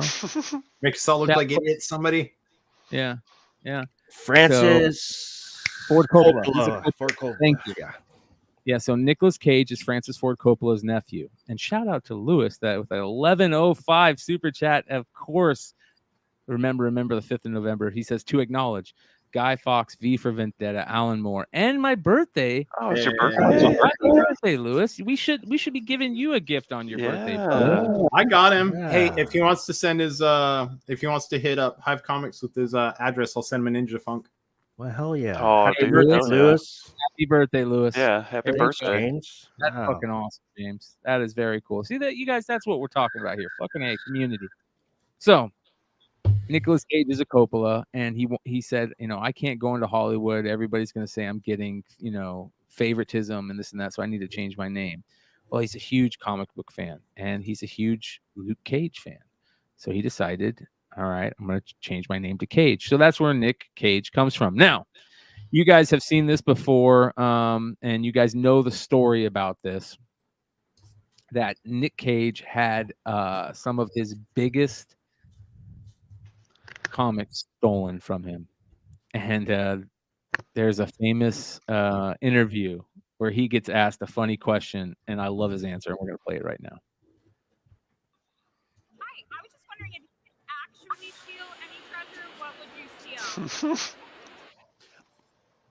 I just want to get my comic books back. I bought those books at a really good price, and now there are treasures that are like in the $10 million range. $1 million. And somebody has them in a treasure chest somewhere, and please get them back, because I could do a lot with that. I could donate it to charity at this point. Pay your taxes. Exactly, Josh. So, for those of you guys that don't know, Nick had an Action 1, a Detective 27, I think a Marvel 1, all stolen from him. Never got them back. I think he might have found a couple of them, but he never found the Action 1. Yeah, a couple showed up. Yeah. I thought that Action 1 showed up somewhere at some point. Okay, we're getting there. Okay. And it wasn't until recently, a couple of years ago, that police discovered his $1 million comic book in a storage locker. The comic book, published in 1938, was found in a disused storage locker in the San Fernando Valley that had been bought at an auction. The copy of Action Comics #1 features the debut of Superman, is widely regarded as one of the most important comics ever published, was stolen from the actor's West Los Angeles home in 2000. The comic book was identified as original by New York auctioneer Stephen Fischler, who sold the copy to Cage after it was discovered. Cage was so upset by the theft 10 years ago that he quit his lifelong hobby of collecting comics. The Con Air and Bad Lieutenant actor has already received an insurance payout on the stolen comic. An LAPD spokesman said it has yet to decide who the comic will be returned to. I can't remember how it turned out. I think they might have auctioned it off. But as you can see, that theft, even though they found it, caused him to decide, oh, I got to get out of the comic book game. All right. Well, hey, Nick Cage, if you're watching, you can go bid on a Mexican Action Comics 1 page 3. That's more rare than any Action Comics 1 you could ever own. So if you're watching, if you happen to be watching, yeah. If you happen to be watching, Heritage, do it. Yeah. So, shout out to Phanatograph, a community member, who sent me in the mail something really cool. He sent me a gift, and we're gonna go through that gift right now, you guys. He sent me this amazing gift from the Heritage auction. You guys, this book is, let me fix this.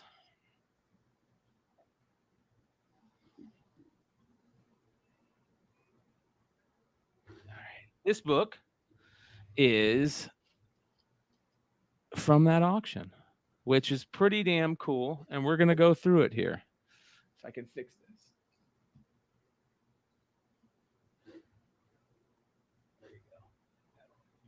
All right, here we go. So, from the Nicolas Cage collection, this is from 2002, you guys. He decided to sell his collection in 2002, after 2 years after the comics that he loved so much were stolen. But you guys are going to shit when you see this, right? All right. So, here's the book. Yeah, that he is selling. And you're going to shit at the prices he's asking. So, Action Comics #1, 4/5 off-white to white pages, featuring the introduction of Superman. This book is single-handedly raised.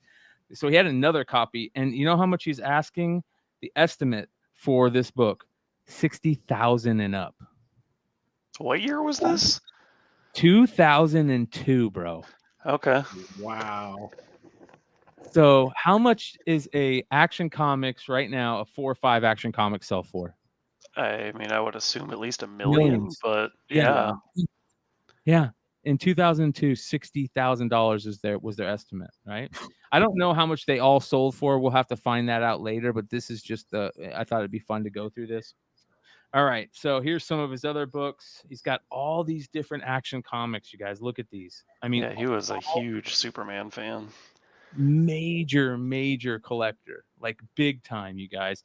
Action Comics #40, a Mile High Pedigree, a 9.2, you guys, $30,000 and up estimate. An Adventure Comics 41 Mile High Pedigree, a 9.4, $20,000 and up estimate. Like we just keep going, and it's crazy. And these are all his books, high grade. Now, here's the thing. I think these should have been called.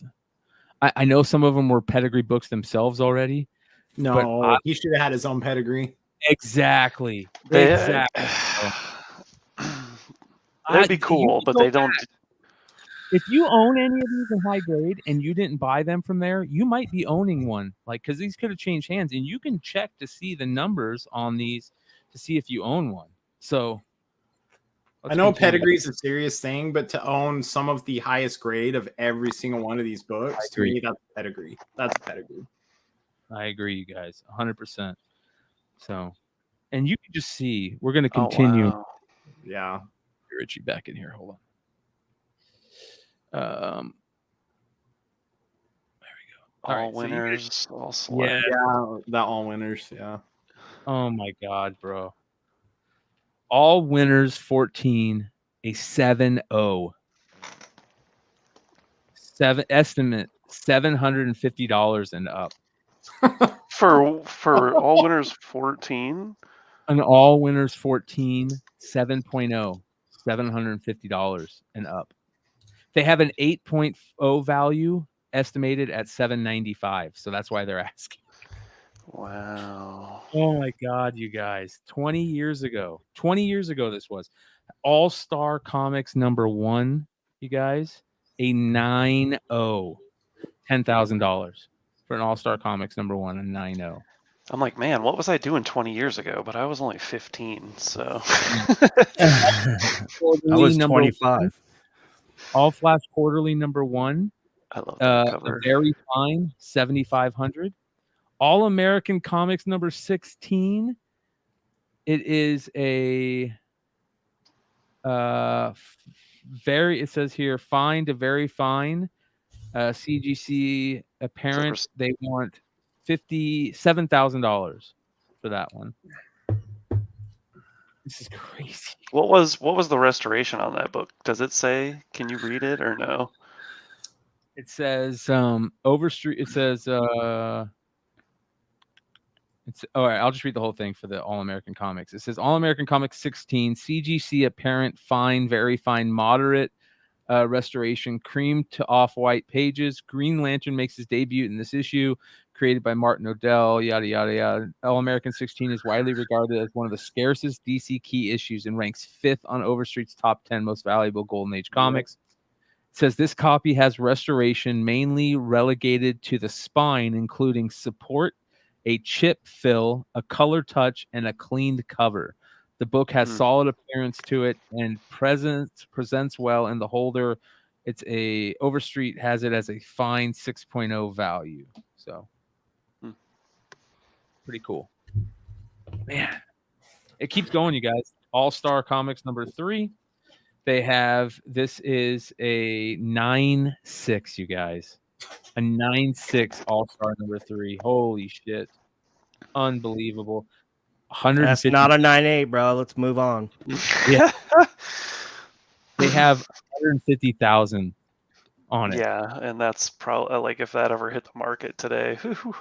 Millions. 10 times that. Yeah. 10 times that, maybe. Yeah. Most of these 10 times that. All of these, dude. Look at these. How about this? Let's get into some Marvel stuff. How about an AF-15? AF-15. This is a spine 5.0 off-white pages. They want $2,000. That's all he could afford back then? Come on, bro. $2,000 for an a 5.0 AF-15. That's insane. How about an Amazing Spider-Man #1, which he was just seen a couple of years ago buying at the Las Vegas Comic-Con, I think. He bought another one of these. Amazing Spider-Man #1. This is an 8.5, you guys. 12,000. An Avengers #1. 7.5. CGC 7.5. You know what's crazy is just seeing all these old school labels. Yeah. $1,200 for a 7.5 Avengers #1. Wow. Oh my god. Avengers books, yeah. How about a Batman? Yeah. Batman 29.0. 9.0. Damn. $2,000. I'm pretty sure How that's the first Batmobile. It is. Batman Yeah. 37. A 9.2 Batman 37. That great Joker cover. $2,000. Wow.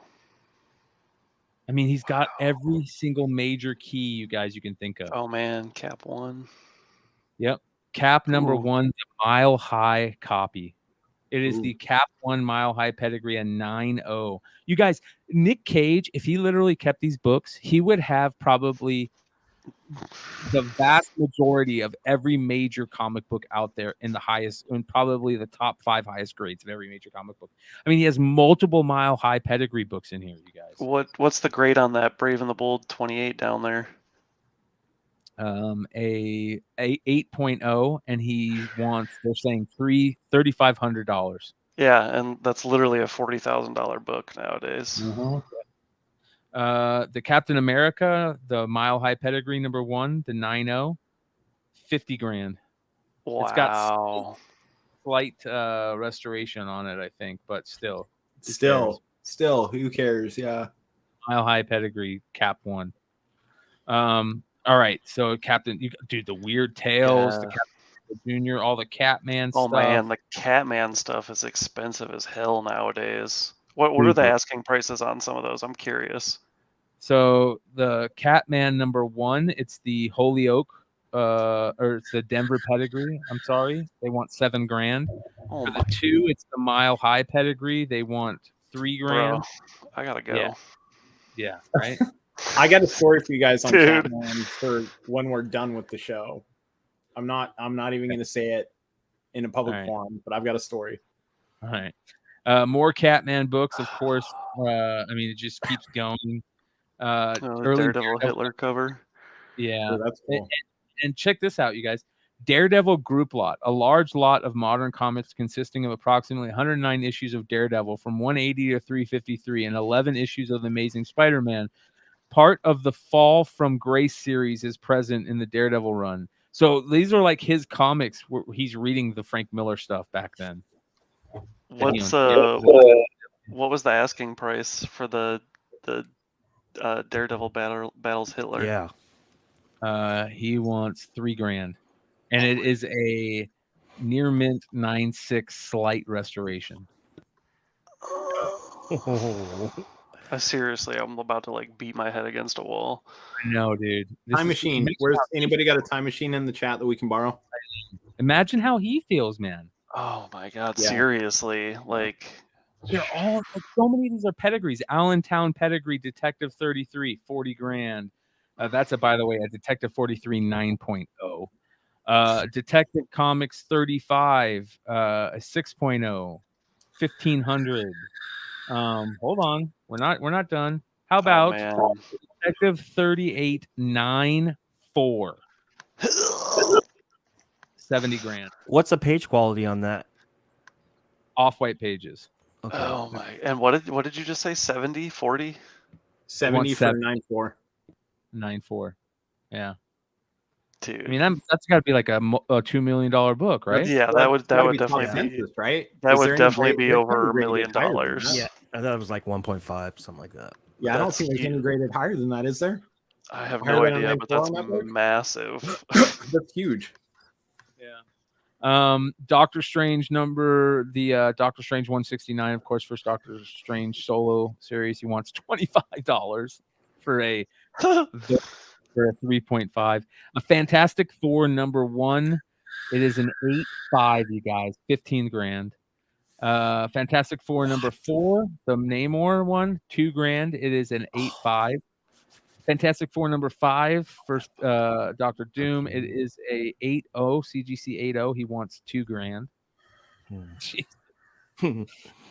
Oh my god, you guys. Flash, he's got it all in here, you guys. Like all of them. The original, Silver Age stuff, Green Lantern stuff, Green Lantern #1, Golden Age, a 9.0. A 9.0, 30 grand. The early, like he's got every major key, you guys. And he said, fuck it. They stole my 2 biggest ones. I'm out. What was the Hulk? It's a Hulk 1. It's a 7.5 slight restoration, and he wants $1 grand for it. Hulk 181. It's an 8.0. He wants $550. Dude, when do you see a Hulk 1 $550 go for $1 grand? Oh yeah. He's got a 182 and 8.0. He wants $50 for. Oh my god. All right, how about this? To me, this is the coolest of them all, you guys. Luke Cage's original Hero for Hire group. It says here, Luke Cage Hero for Hire group lot. Presented here is quite a significant group of books due to their influence on Nicolas Cage's professional name. During his youth, his favorite comics included Luke Cage Hero for Hire, a successful series that featured one of Marvel's earliest black superheroes. This fondness carried over when Nicholas later became an actor and decided to change his last name to match that of his favorite hero. Contained within this lot are his personal copies, including some duplicates of lower grades that have been the actual ones he purchased off the stands in the early 70s. Of the many comics offered in the sale, we think it's safe to say that these books are the closest to his heart. Average grade for this group is fine and include multiples of all the copies, $125. Okay, before you change that page, the Gym and the Killers.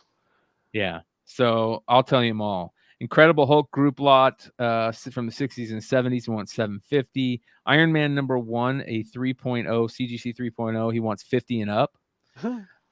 Jet Powers #2, he wants 75 and up, and it's a 6.5. Journey into Mystery 83, it's a 6.0, he wants 1,000 and up. Oh my Justice League of America #1, it's a 7.5, off-white to white pages, 1,000 and up. And Killers #1, it's a 7.5, he wants $400. Oh my God. Right? Shout out to Phonautograph, man. Great. Oh my God, Phonautograph, you killed it here, man. Look at this. 2 Marvel Comics #1s, you guys. Wow. He's got a 6.0 cream to off-white pages, 40 grand. Oh He's got my. he's got a 5.0 cream to off-white pages, 30 grand. Oh Wow. my God. I just creamed my off-white pages. I mean, it just continues, you guys. It just continues. I mean, look at all these. It's unfreaking real. The books that he had, he's got to feel like looking at the prices that these could get now. I mean, look at all these beautiful Schomburg covers, old school Marvel history comics. Yeah, I mean, the he's got World War II stuff. all of them. What's the on that page you're on, bottom left, the Marvel Mystery, is it 82, 83? First The one with Namora? Namor? Yeah. Yeah, Namora. Yep, for 82, he wants $1,750, and for 83, he wants $400. What were the grades? 7.0 on the 83 and 8.5 on the 82, and they're both pedigrees. Oh my. Oh wow. Okay. Yeah. Wow, Jesus. Oh wow, that Fun Comics. Yeah. I don't even want to know because it's probably like a crazy low price compared to today. The More Fun Comics 54, it's a Larson pedigree. It is a 9.0, CGC 9.0, 20 grand. Oh my God. Yeah. Because that's the first, whatchamacallit, Spectre. Brian, when did you say he got the book stolen from him? What year? 2000, and then he decided to sell everything off in 2002. Dude. Here's more Fun Comics, just crazy high grades. I mean, talk about selling everything off and like I don't even know. Like it's like I'm done. Kicking himself today. Like More Fun 73 Mile High pedigree 9.4. First appearance of not one but 2 major superheroes from the Golden Age, Aquaman and Green Arrow, 25,000. It's a 9.4 first appearance of Aquaman and Green Arrow. A 9.4, you guys. It's ridiculous. What's the Mystic Comics with Destroyer on it? A 7.0, and he wants 1,000.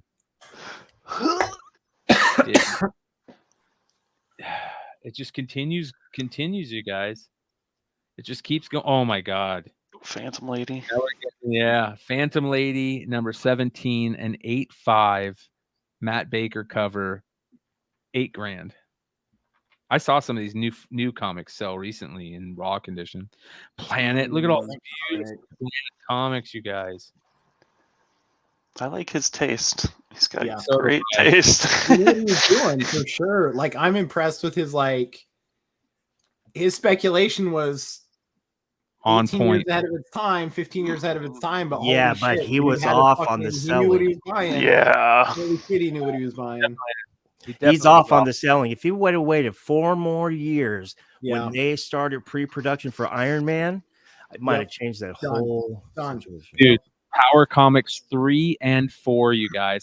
Power Comics 3, an 8.0 with slight restoration. He wants $200. Oh my god. His Power Comics 4 is a 7.0, a CGC 7.0, $500. Oh my god, you guys. Man. Dude, these issues right here. I'll tell you what, whoever bought these books, man, if they held on to these books, kudos to them, because deals of a lifetime. We got some Punch comics. We've got Punch number 9, a 6.0. I love Punch 9, dude. That's one of the greatest all-time covers. A 6.0, $300. Wasn't the Punch on? Didn't Ben have it on an honorable mention? I thought he did one time. Oh, months ago. What grade is that showcase? The showcase 4 is an 8.0. He wants $12.5 for an 8.0. That's cheap, man. First Green Lantern, he wants $3,000 for an 8.5. Oh man. All right, let's get on the Silver Streak stuff. Silver Streak number 6 is a 9.2, a CGC 9.2. He wants $15,000. Silver Surfer number 1 is 4.0 with restoration. He wants $50. Submariner number 1 is a 7.0. He wants $8,000. And then there it is, Superman number 1. It is a 5.0, and he wants $35. Fucking Andrew Tate just went into what's that guy's name that owns that comic shop in Dubai? I forget his name right now. He went into that guy's shop, and this guy showed him an NG of Superman 1 and told him it was worth $3.5 million. Now, I don't believe that, but if an NG is being said that it's worth $3.5 million, this is a 5.0 for $35,000. Oh Jesus. Dude, that Superman workbook, like, oh man, $800 for this. It's a 7.5. Oh my god. Oh my god. How about a Tales of Suspense 39? It is a 7.5, CGC 7.5. He wants $2,500. Oh wow. Thrill Comics number 1 Ashcan edition. Yeah. The fascinating of the Ashcan books, Thrill Comics and its companion Flash Comics ended the long-standing mystery of Wiz number 1. For years, no one could explain whatever happened to the first issue of Wiz until the mid-'80s, when someone stumbled upon multiple copies of 2 strange-looking books with Captain Marvel on the cover. Both were identical except for the titles. One was called Flash, 8 existing copies, and the other Thrill, 3 existing copies. The interior was composed of yada yada yada. It says here that considering that the cover rendered by Leo Amelia was only printed in this issue, its appeal is even greater. Another copy may not surface for sale for quite some time. They want $10,000 for it. It's supposed to be one of the rarest things ever, and they only want $10,000. I have some history on this. I almost teamed up with some people. There was a Flash Comics Ashcan that came available a year and a half ago, $600,000, and it was graded like a 9.2. And the couple people I was talking to were like, I was like, guys, you don't understand. Like, this is not enough people know about this book, but if enough people knew about this book, you're talking, I mean, this could be, it's millions of dollars. This book is millions of dollars if you know what the fuck this book is, but nobody knows what this book is. And it ended up selling. Somebody bought it. They bought it for $600K off it was a static sell off of Heritage for $600,000. Those Ashcan things are so 909294, somewhere around there. Yeah, original Ashcan, so they could hold the copyright or whatever. Yes, it was beautiful. It's the highest grade copy. So, Wonder Woman number 1. This is an 8.5, $15,000, and an X-Men number 1, a 7.5. $4,000. That's it, you guys. What's that go for now? For 7.5. Oh, 20, 25. Easy, right? What is a 7.5? Like the amount of money that this stuff is. It's dude, I mean, he's selling $10,000 comic books in there that are worth $1 million now. Like, yeah. Well, I'm gonna do my pickups real quick. Since I'm already here, I only have one real pickup to this week, and this is it. This is my Denzel Curry comic that I got in. He put this out as a special edition with one of his albums, and it's taken me a long time to finally get it unlocked, based on Psycho Films production, directed by Jack Ruger. So as you guys can see, it's not in high grade, but man, I've been trying to find this book forever. And I'm going to do a little spotlight on bands and hip hop artists who come out with comics and stuff. We might want to do it on OTR. Shout out all the OTR guys. Shout out to Trey, Marcus, Vinny, and Leg. This might be something that would work really well on OTR. I would love to get some of those. To be honest, I would love to get some musicians out there, artists out there, if they're into collecting also. I'd love to hear from them. So, but yeah, this is cool stuff. So this is Denzel Curry. I've been looking for this forever. I finally picked it up. Super, super rare. And if you guys are fans of Denzel Curry, I suggest you go on the lookout for it. This dude is badass, man. Really, really great musician and hip hop artist. So that was really cool. I did pick that up. As you guys all know, I pulled the Julio Rodriguez gold auto. Was that the first person, or was that the Yep. second? Okay, No. so real quick, let me add some context before why he's ripping into this box before the pack's open.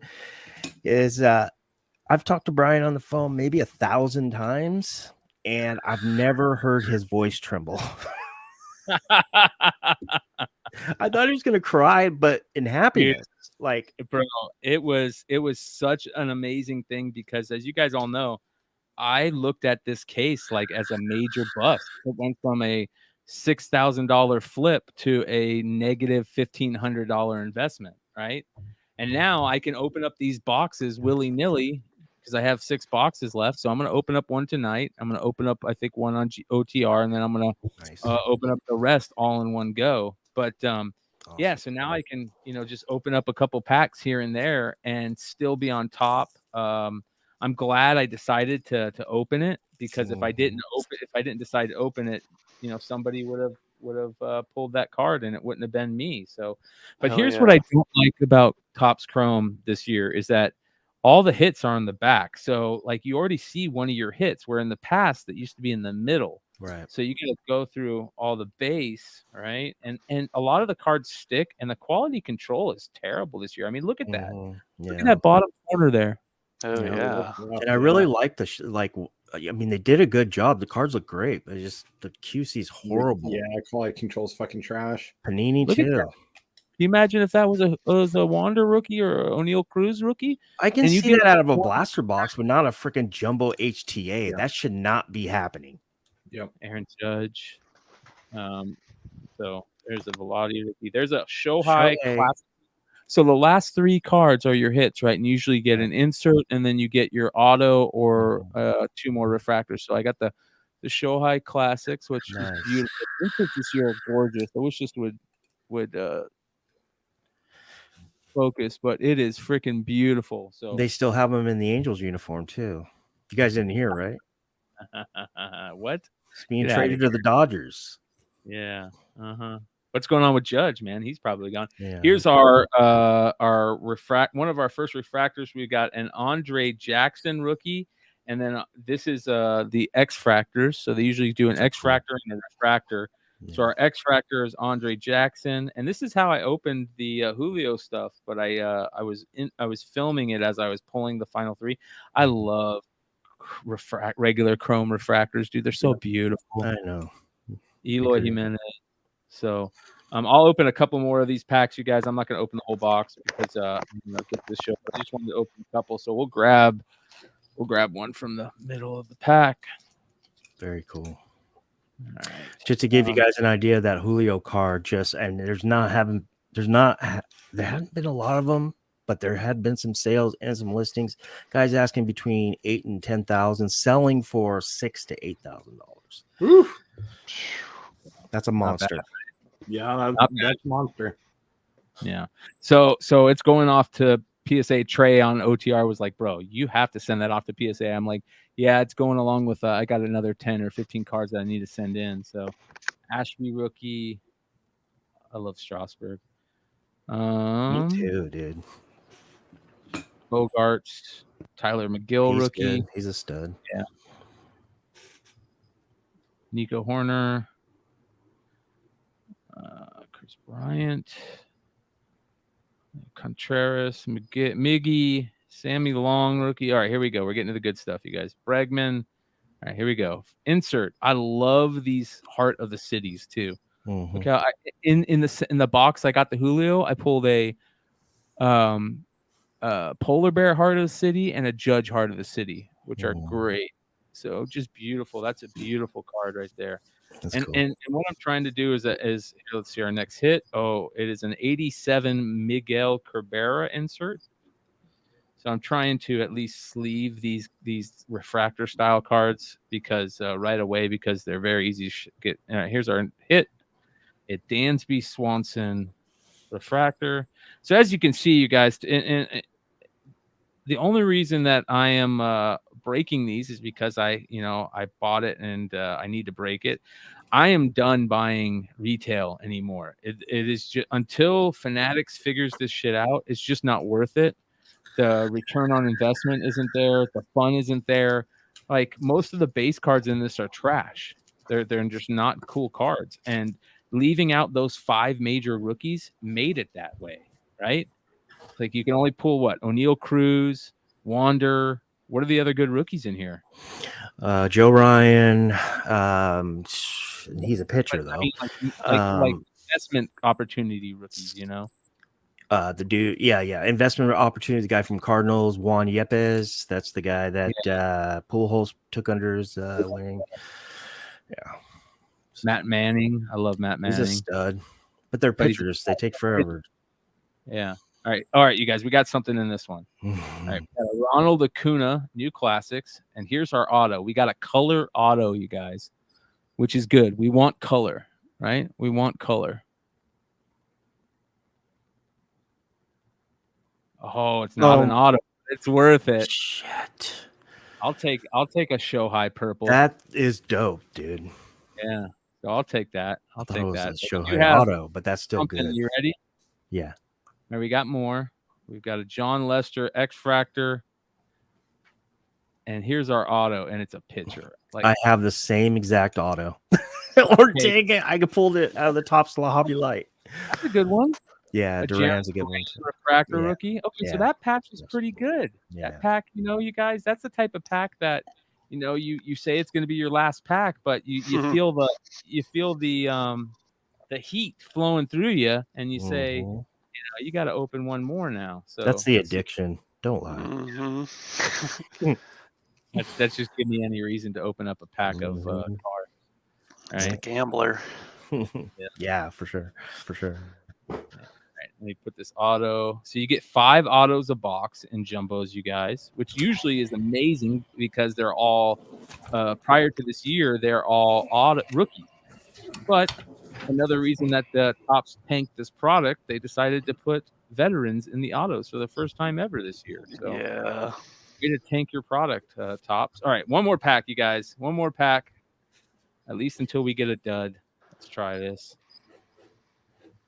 Let's grab from the other side. All right, here we go. And you can't look at the first card when you open it because then you're hit, and that sucks. I hate that. Panini does that too, which is stupid. Your hits should be in the middle of the pack. All right, here we go. All right. Brayu, Schwarber, Jeff McNeil. He played really well this year, man. Freddie Freeman. He's a good hitter. Trout. Justin Turner. Josh Lowe. He's playing well. He played well for a rookie year. Jonathan India, Gold Cup. All right, here we go.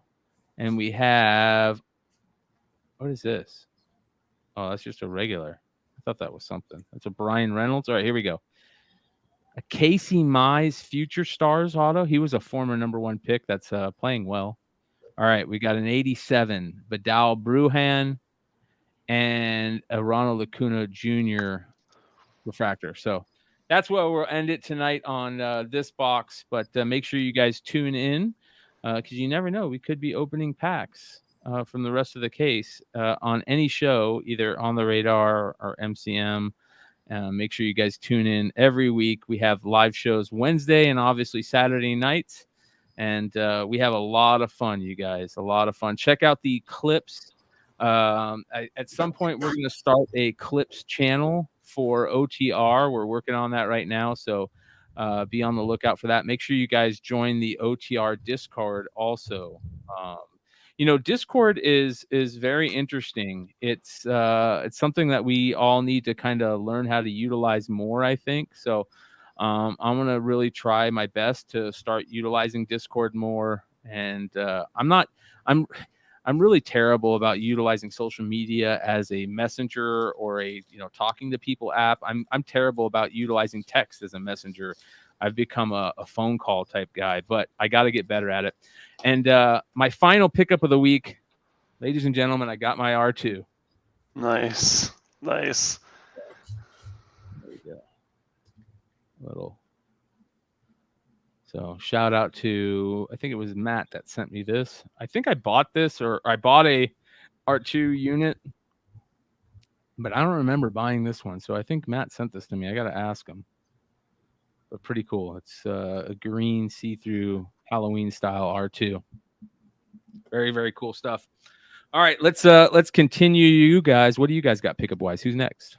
So before we do that, I just want to say So someone posted that the total final sale for Nick Cage's Heritage auction was only $1.6 million. Yeah. Oh my god. And that the Action Comics 1 final sale price was only $86,250. That's heartbreaking, dude. That's crazy. Like compared to where everything is now, like that's insane. It's insane. Like I feel bad for the guy, and I could usually care less about Hollywood people, but Jesus, man. Yeah. So, all right. I got some stuff. I'll go really quick. So I figure I'll just show this off, even though we already looked at it on IG. This is that Pepin El Super Hombre. I love this because it's total like Superboy vibes. But this is from 1941, and it got a 4.0. So just the fact that it survived for 80 years in Mexico, like blows my mind. So there's that guy. I got this back. This is the famous Batman machine gun cover. This is Batman 15 from Brazil. Got a 2.5 restored, which is what it is. I had one of these and I sold one, and John Z was actually, I sold this on my Whatnot, and John Z bought it, and I regretted it, and then I found this copy. So super glad to have an extra copy of that. Then we got these monster truck slabs. Oh, we need to talk about this. Bro, these slabs are freaking huge. They're huge. So what the hell? So they're the same height and width as magazine slabs, but the thickness is like out of this world. You built a Does house that out of move around in there? Is it what? Does that move around in there? Does that book slide around? Oh yeah. And the book moves, and they're not in the sealed plastic. This is just a raw book. Bro, that's bullshit. Yeah, this is a raw book. So this you need to hit up Matt and say this is not. Oh shit. So I'm hoping that this is like a temporary slab, and like this is not their. Yeah, I'm hoping this isn't their pulp slab, because like I can like. Hold on, is it this one? Is that a novel? Is it a novel? You can. It's a pulp. Oh, it's a pulp. Like I can squeeze this. Yeah. Oh, and like you can hear it like it's one of those slabs where like I can like I literally just pried this thing open with my fingers. Yeah. So, but super thick. Yeah. Other than that, this is a super crazy Jaime Cortez piece, one of his pre-code horror pieces from Brazil. It got a 3.0 blue label, which is freaking wild. I know one of these sold raw for $5,000. Nice. So Wow. then I got the Almanac Otero Negro slabbed as well. It's another Jaime Cortez cover. This one got a 4.0 blue label. I don't like that So case, man. I can't believe they let stuff dude, get I know the case is so bad. So then I got another one. This is the Almanac Sobrenatural. great. This is that Cortez zombie cover, and it got a 6.0 Wow. blue label. And the back cover, like, dude, Yeah, it's amazing. that back cover is freaking wild Amazing. on this. Dude, the art for that, like having the original art for that back cover would be fucking amazing. There's the back cover for the other one. Thanks, And Nate. then Appreciate it, the I'll back send it on to a couple people. the back cover on this one is that the Jaime Cortez Frankenstein cover that I love, that I actually traded away. But yeah, so those were my pickups. So Fucking excellent, bro. Excellent. All right, James, you got anything? I do. I went to the swap meet. And I was pleasantly surprised. I told Brian earlier, you guys know I like the newspaper inserts from like the 40s and 50s. mhm. I did not know. I mean, why wouldn't you not know this? But I apparently didn't. But in Europe, it was a thing too in the 50s. So there's a bunch of newspaper inserts. I'm going to go back and get them this week. I didn't grab them today. But they're wartime. It was like fighter pilot stuff, like wartime, early 1950s newspaper inserts. And these things were in incredible condition. But what I did grab today is I grabbed Adventures of Big Boy. Nice. You know, it's the Big Boy burgers. And while I was talking to Brian earlier before we started the sale, I'm like, well, this one's thick. There's actually 3 copies in here. And believe it or not, this thing is like... It's got red hair on it too, it looks like. This is like 9.2 plus on all 3 of these. Like, they're nuts. And the paper quality of that stuff Yeah, is shit. great quality. Adventure Big Boy 270. Dude, ready for this? So I went to a what do you call it? Like a thrift store the other day. Bro, these are all all Adventures of Big Boy books. There's 3 in every sleeve. So I was like, hell yeah, I picked up all these things. How great is That's that? synchronicity, man. That's the way that shit around here. So I like these Charltons. So I bought there's a Charlton Ghostly Haunts. None of these are like, they're not huge books, you know what I mean? But they're cool for what they are, you know? Mm-hmm. Like, I like the fact that these were promo books, you know? Mm-hmm. I like the fact that like this Ghostly Haunts is one that was sold. It was sold in the US and Europe. It's got American and pence on it, which I think is cool. And then I grabbed this Fantastic Films for my guy Brian. Oh, nice. So this is going out to Brian with his Ninja Funks. But it has what I thought was cool about this, and it's in there. I checked and it's in there, but it says on the cover, it has a full-size poster of the cover. And so it's a Star Wars image. This is August 1978. And it's got a really trippy... the hell out of there and put up in a frame. Dude, and there's look, win a free $3,000 R2D2 type robot. Details on back center.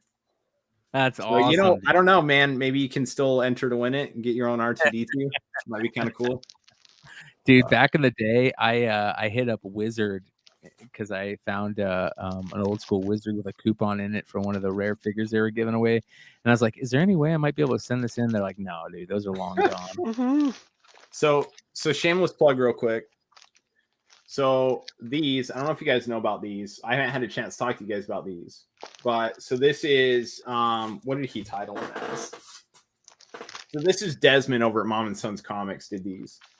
But he's doing this thing for the Veterans Initiative where he did these books. Cool.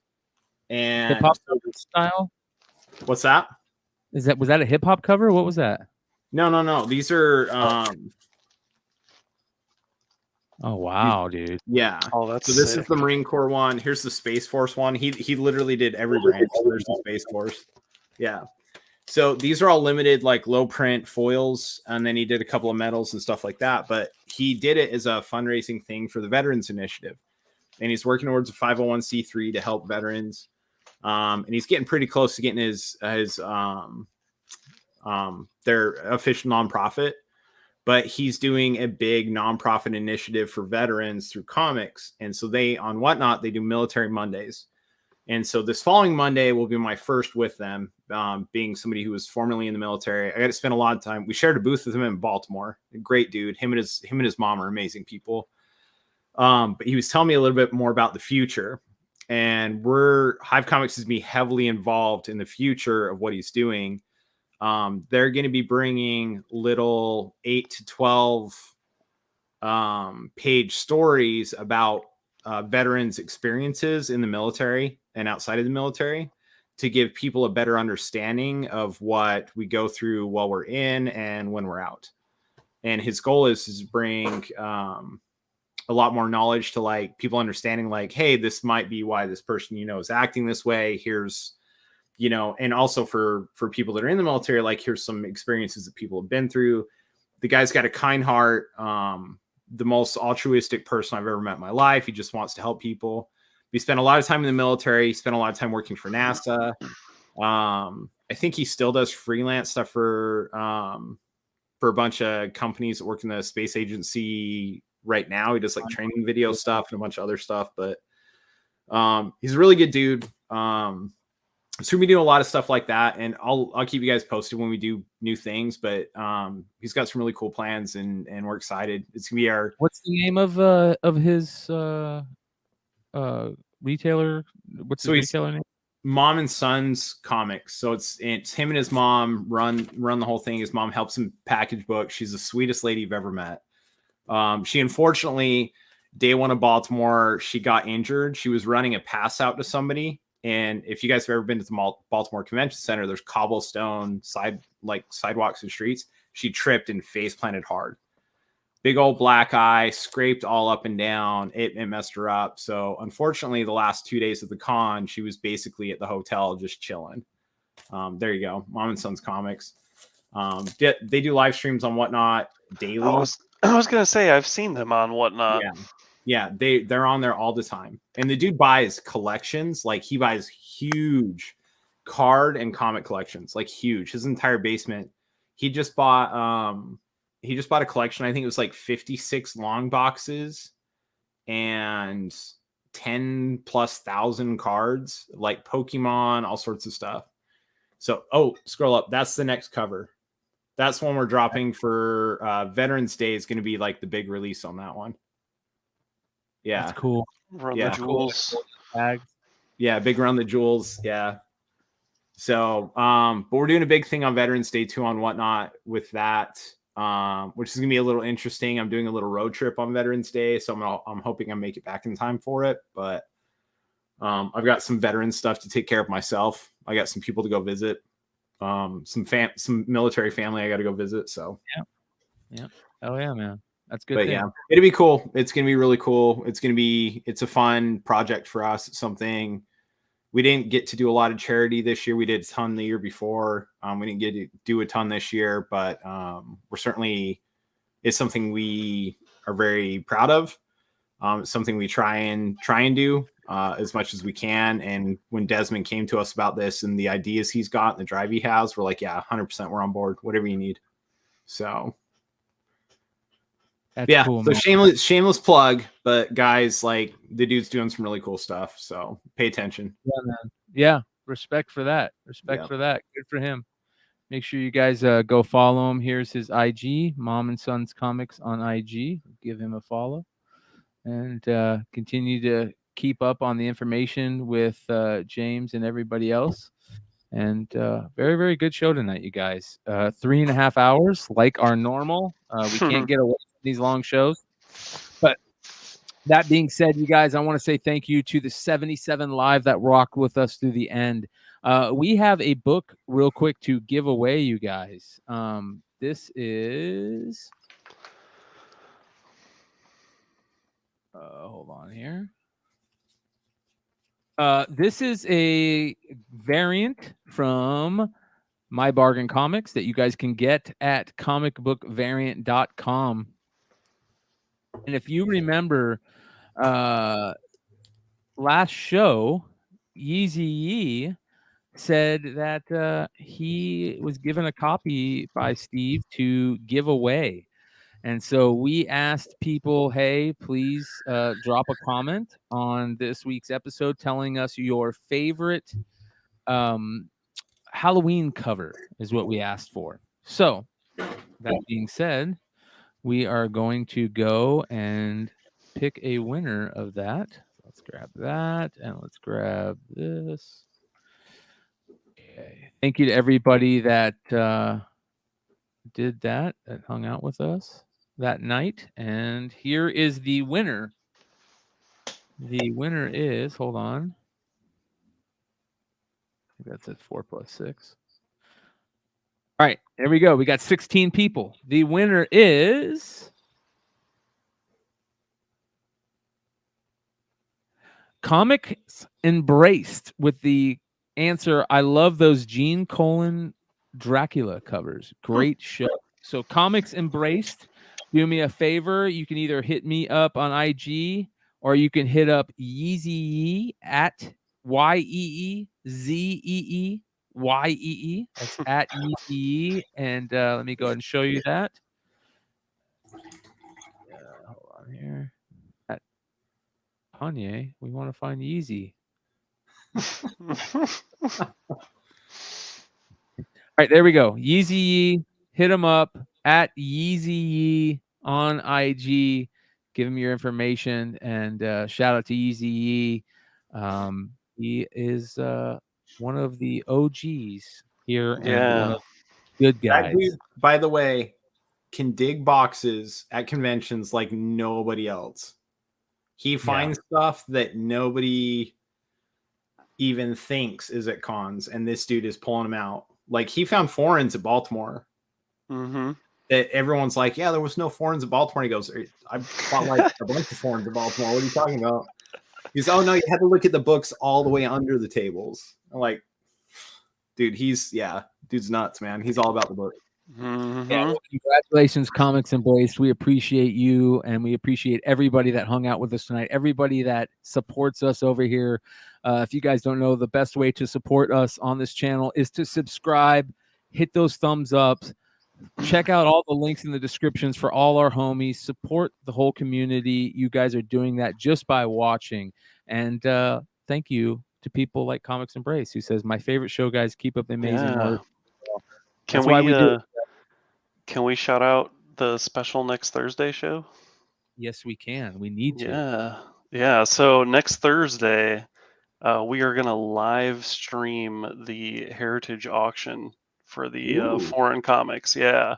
So it's going to be me and Yeezy Yee, and then whoever else wants to join. Obviously, Brian, if you're not busy before, I don't know what time Bogcast starts, but you know, I'll figure James, out a way to like whoever, I'm going to open it up to everybody. Like, we're just going to be hanging out and talking foreign stuff and watching what books are going for. So I'll bring a couple of foreigns for giveaways. Let's do some giveaways during the show. Nice. Yeah, that would be sweet. I'm down. So yeah, we're going to do it 7 p.m. Eastern. So what day? Thursday. Next Thursday. Oh yeah. The 10th. Yeah. My in-laws are in town, so I'm 100% in. Nice. I go for oral surgery on the 11th. So shoot. Yeah, man, not looking forward to that. But that being said, I'm gonna end the show and go put some more RSO and Orajel on my teeth. Thank you to everybody that hung out with us. We love you guys out. Still waiting on that heifer, Julio. Fuck you, fuck you, fuck you. You're cool. You're cool. You're cool. You're cool. And fuck you, I'm out.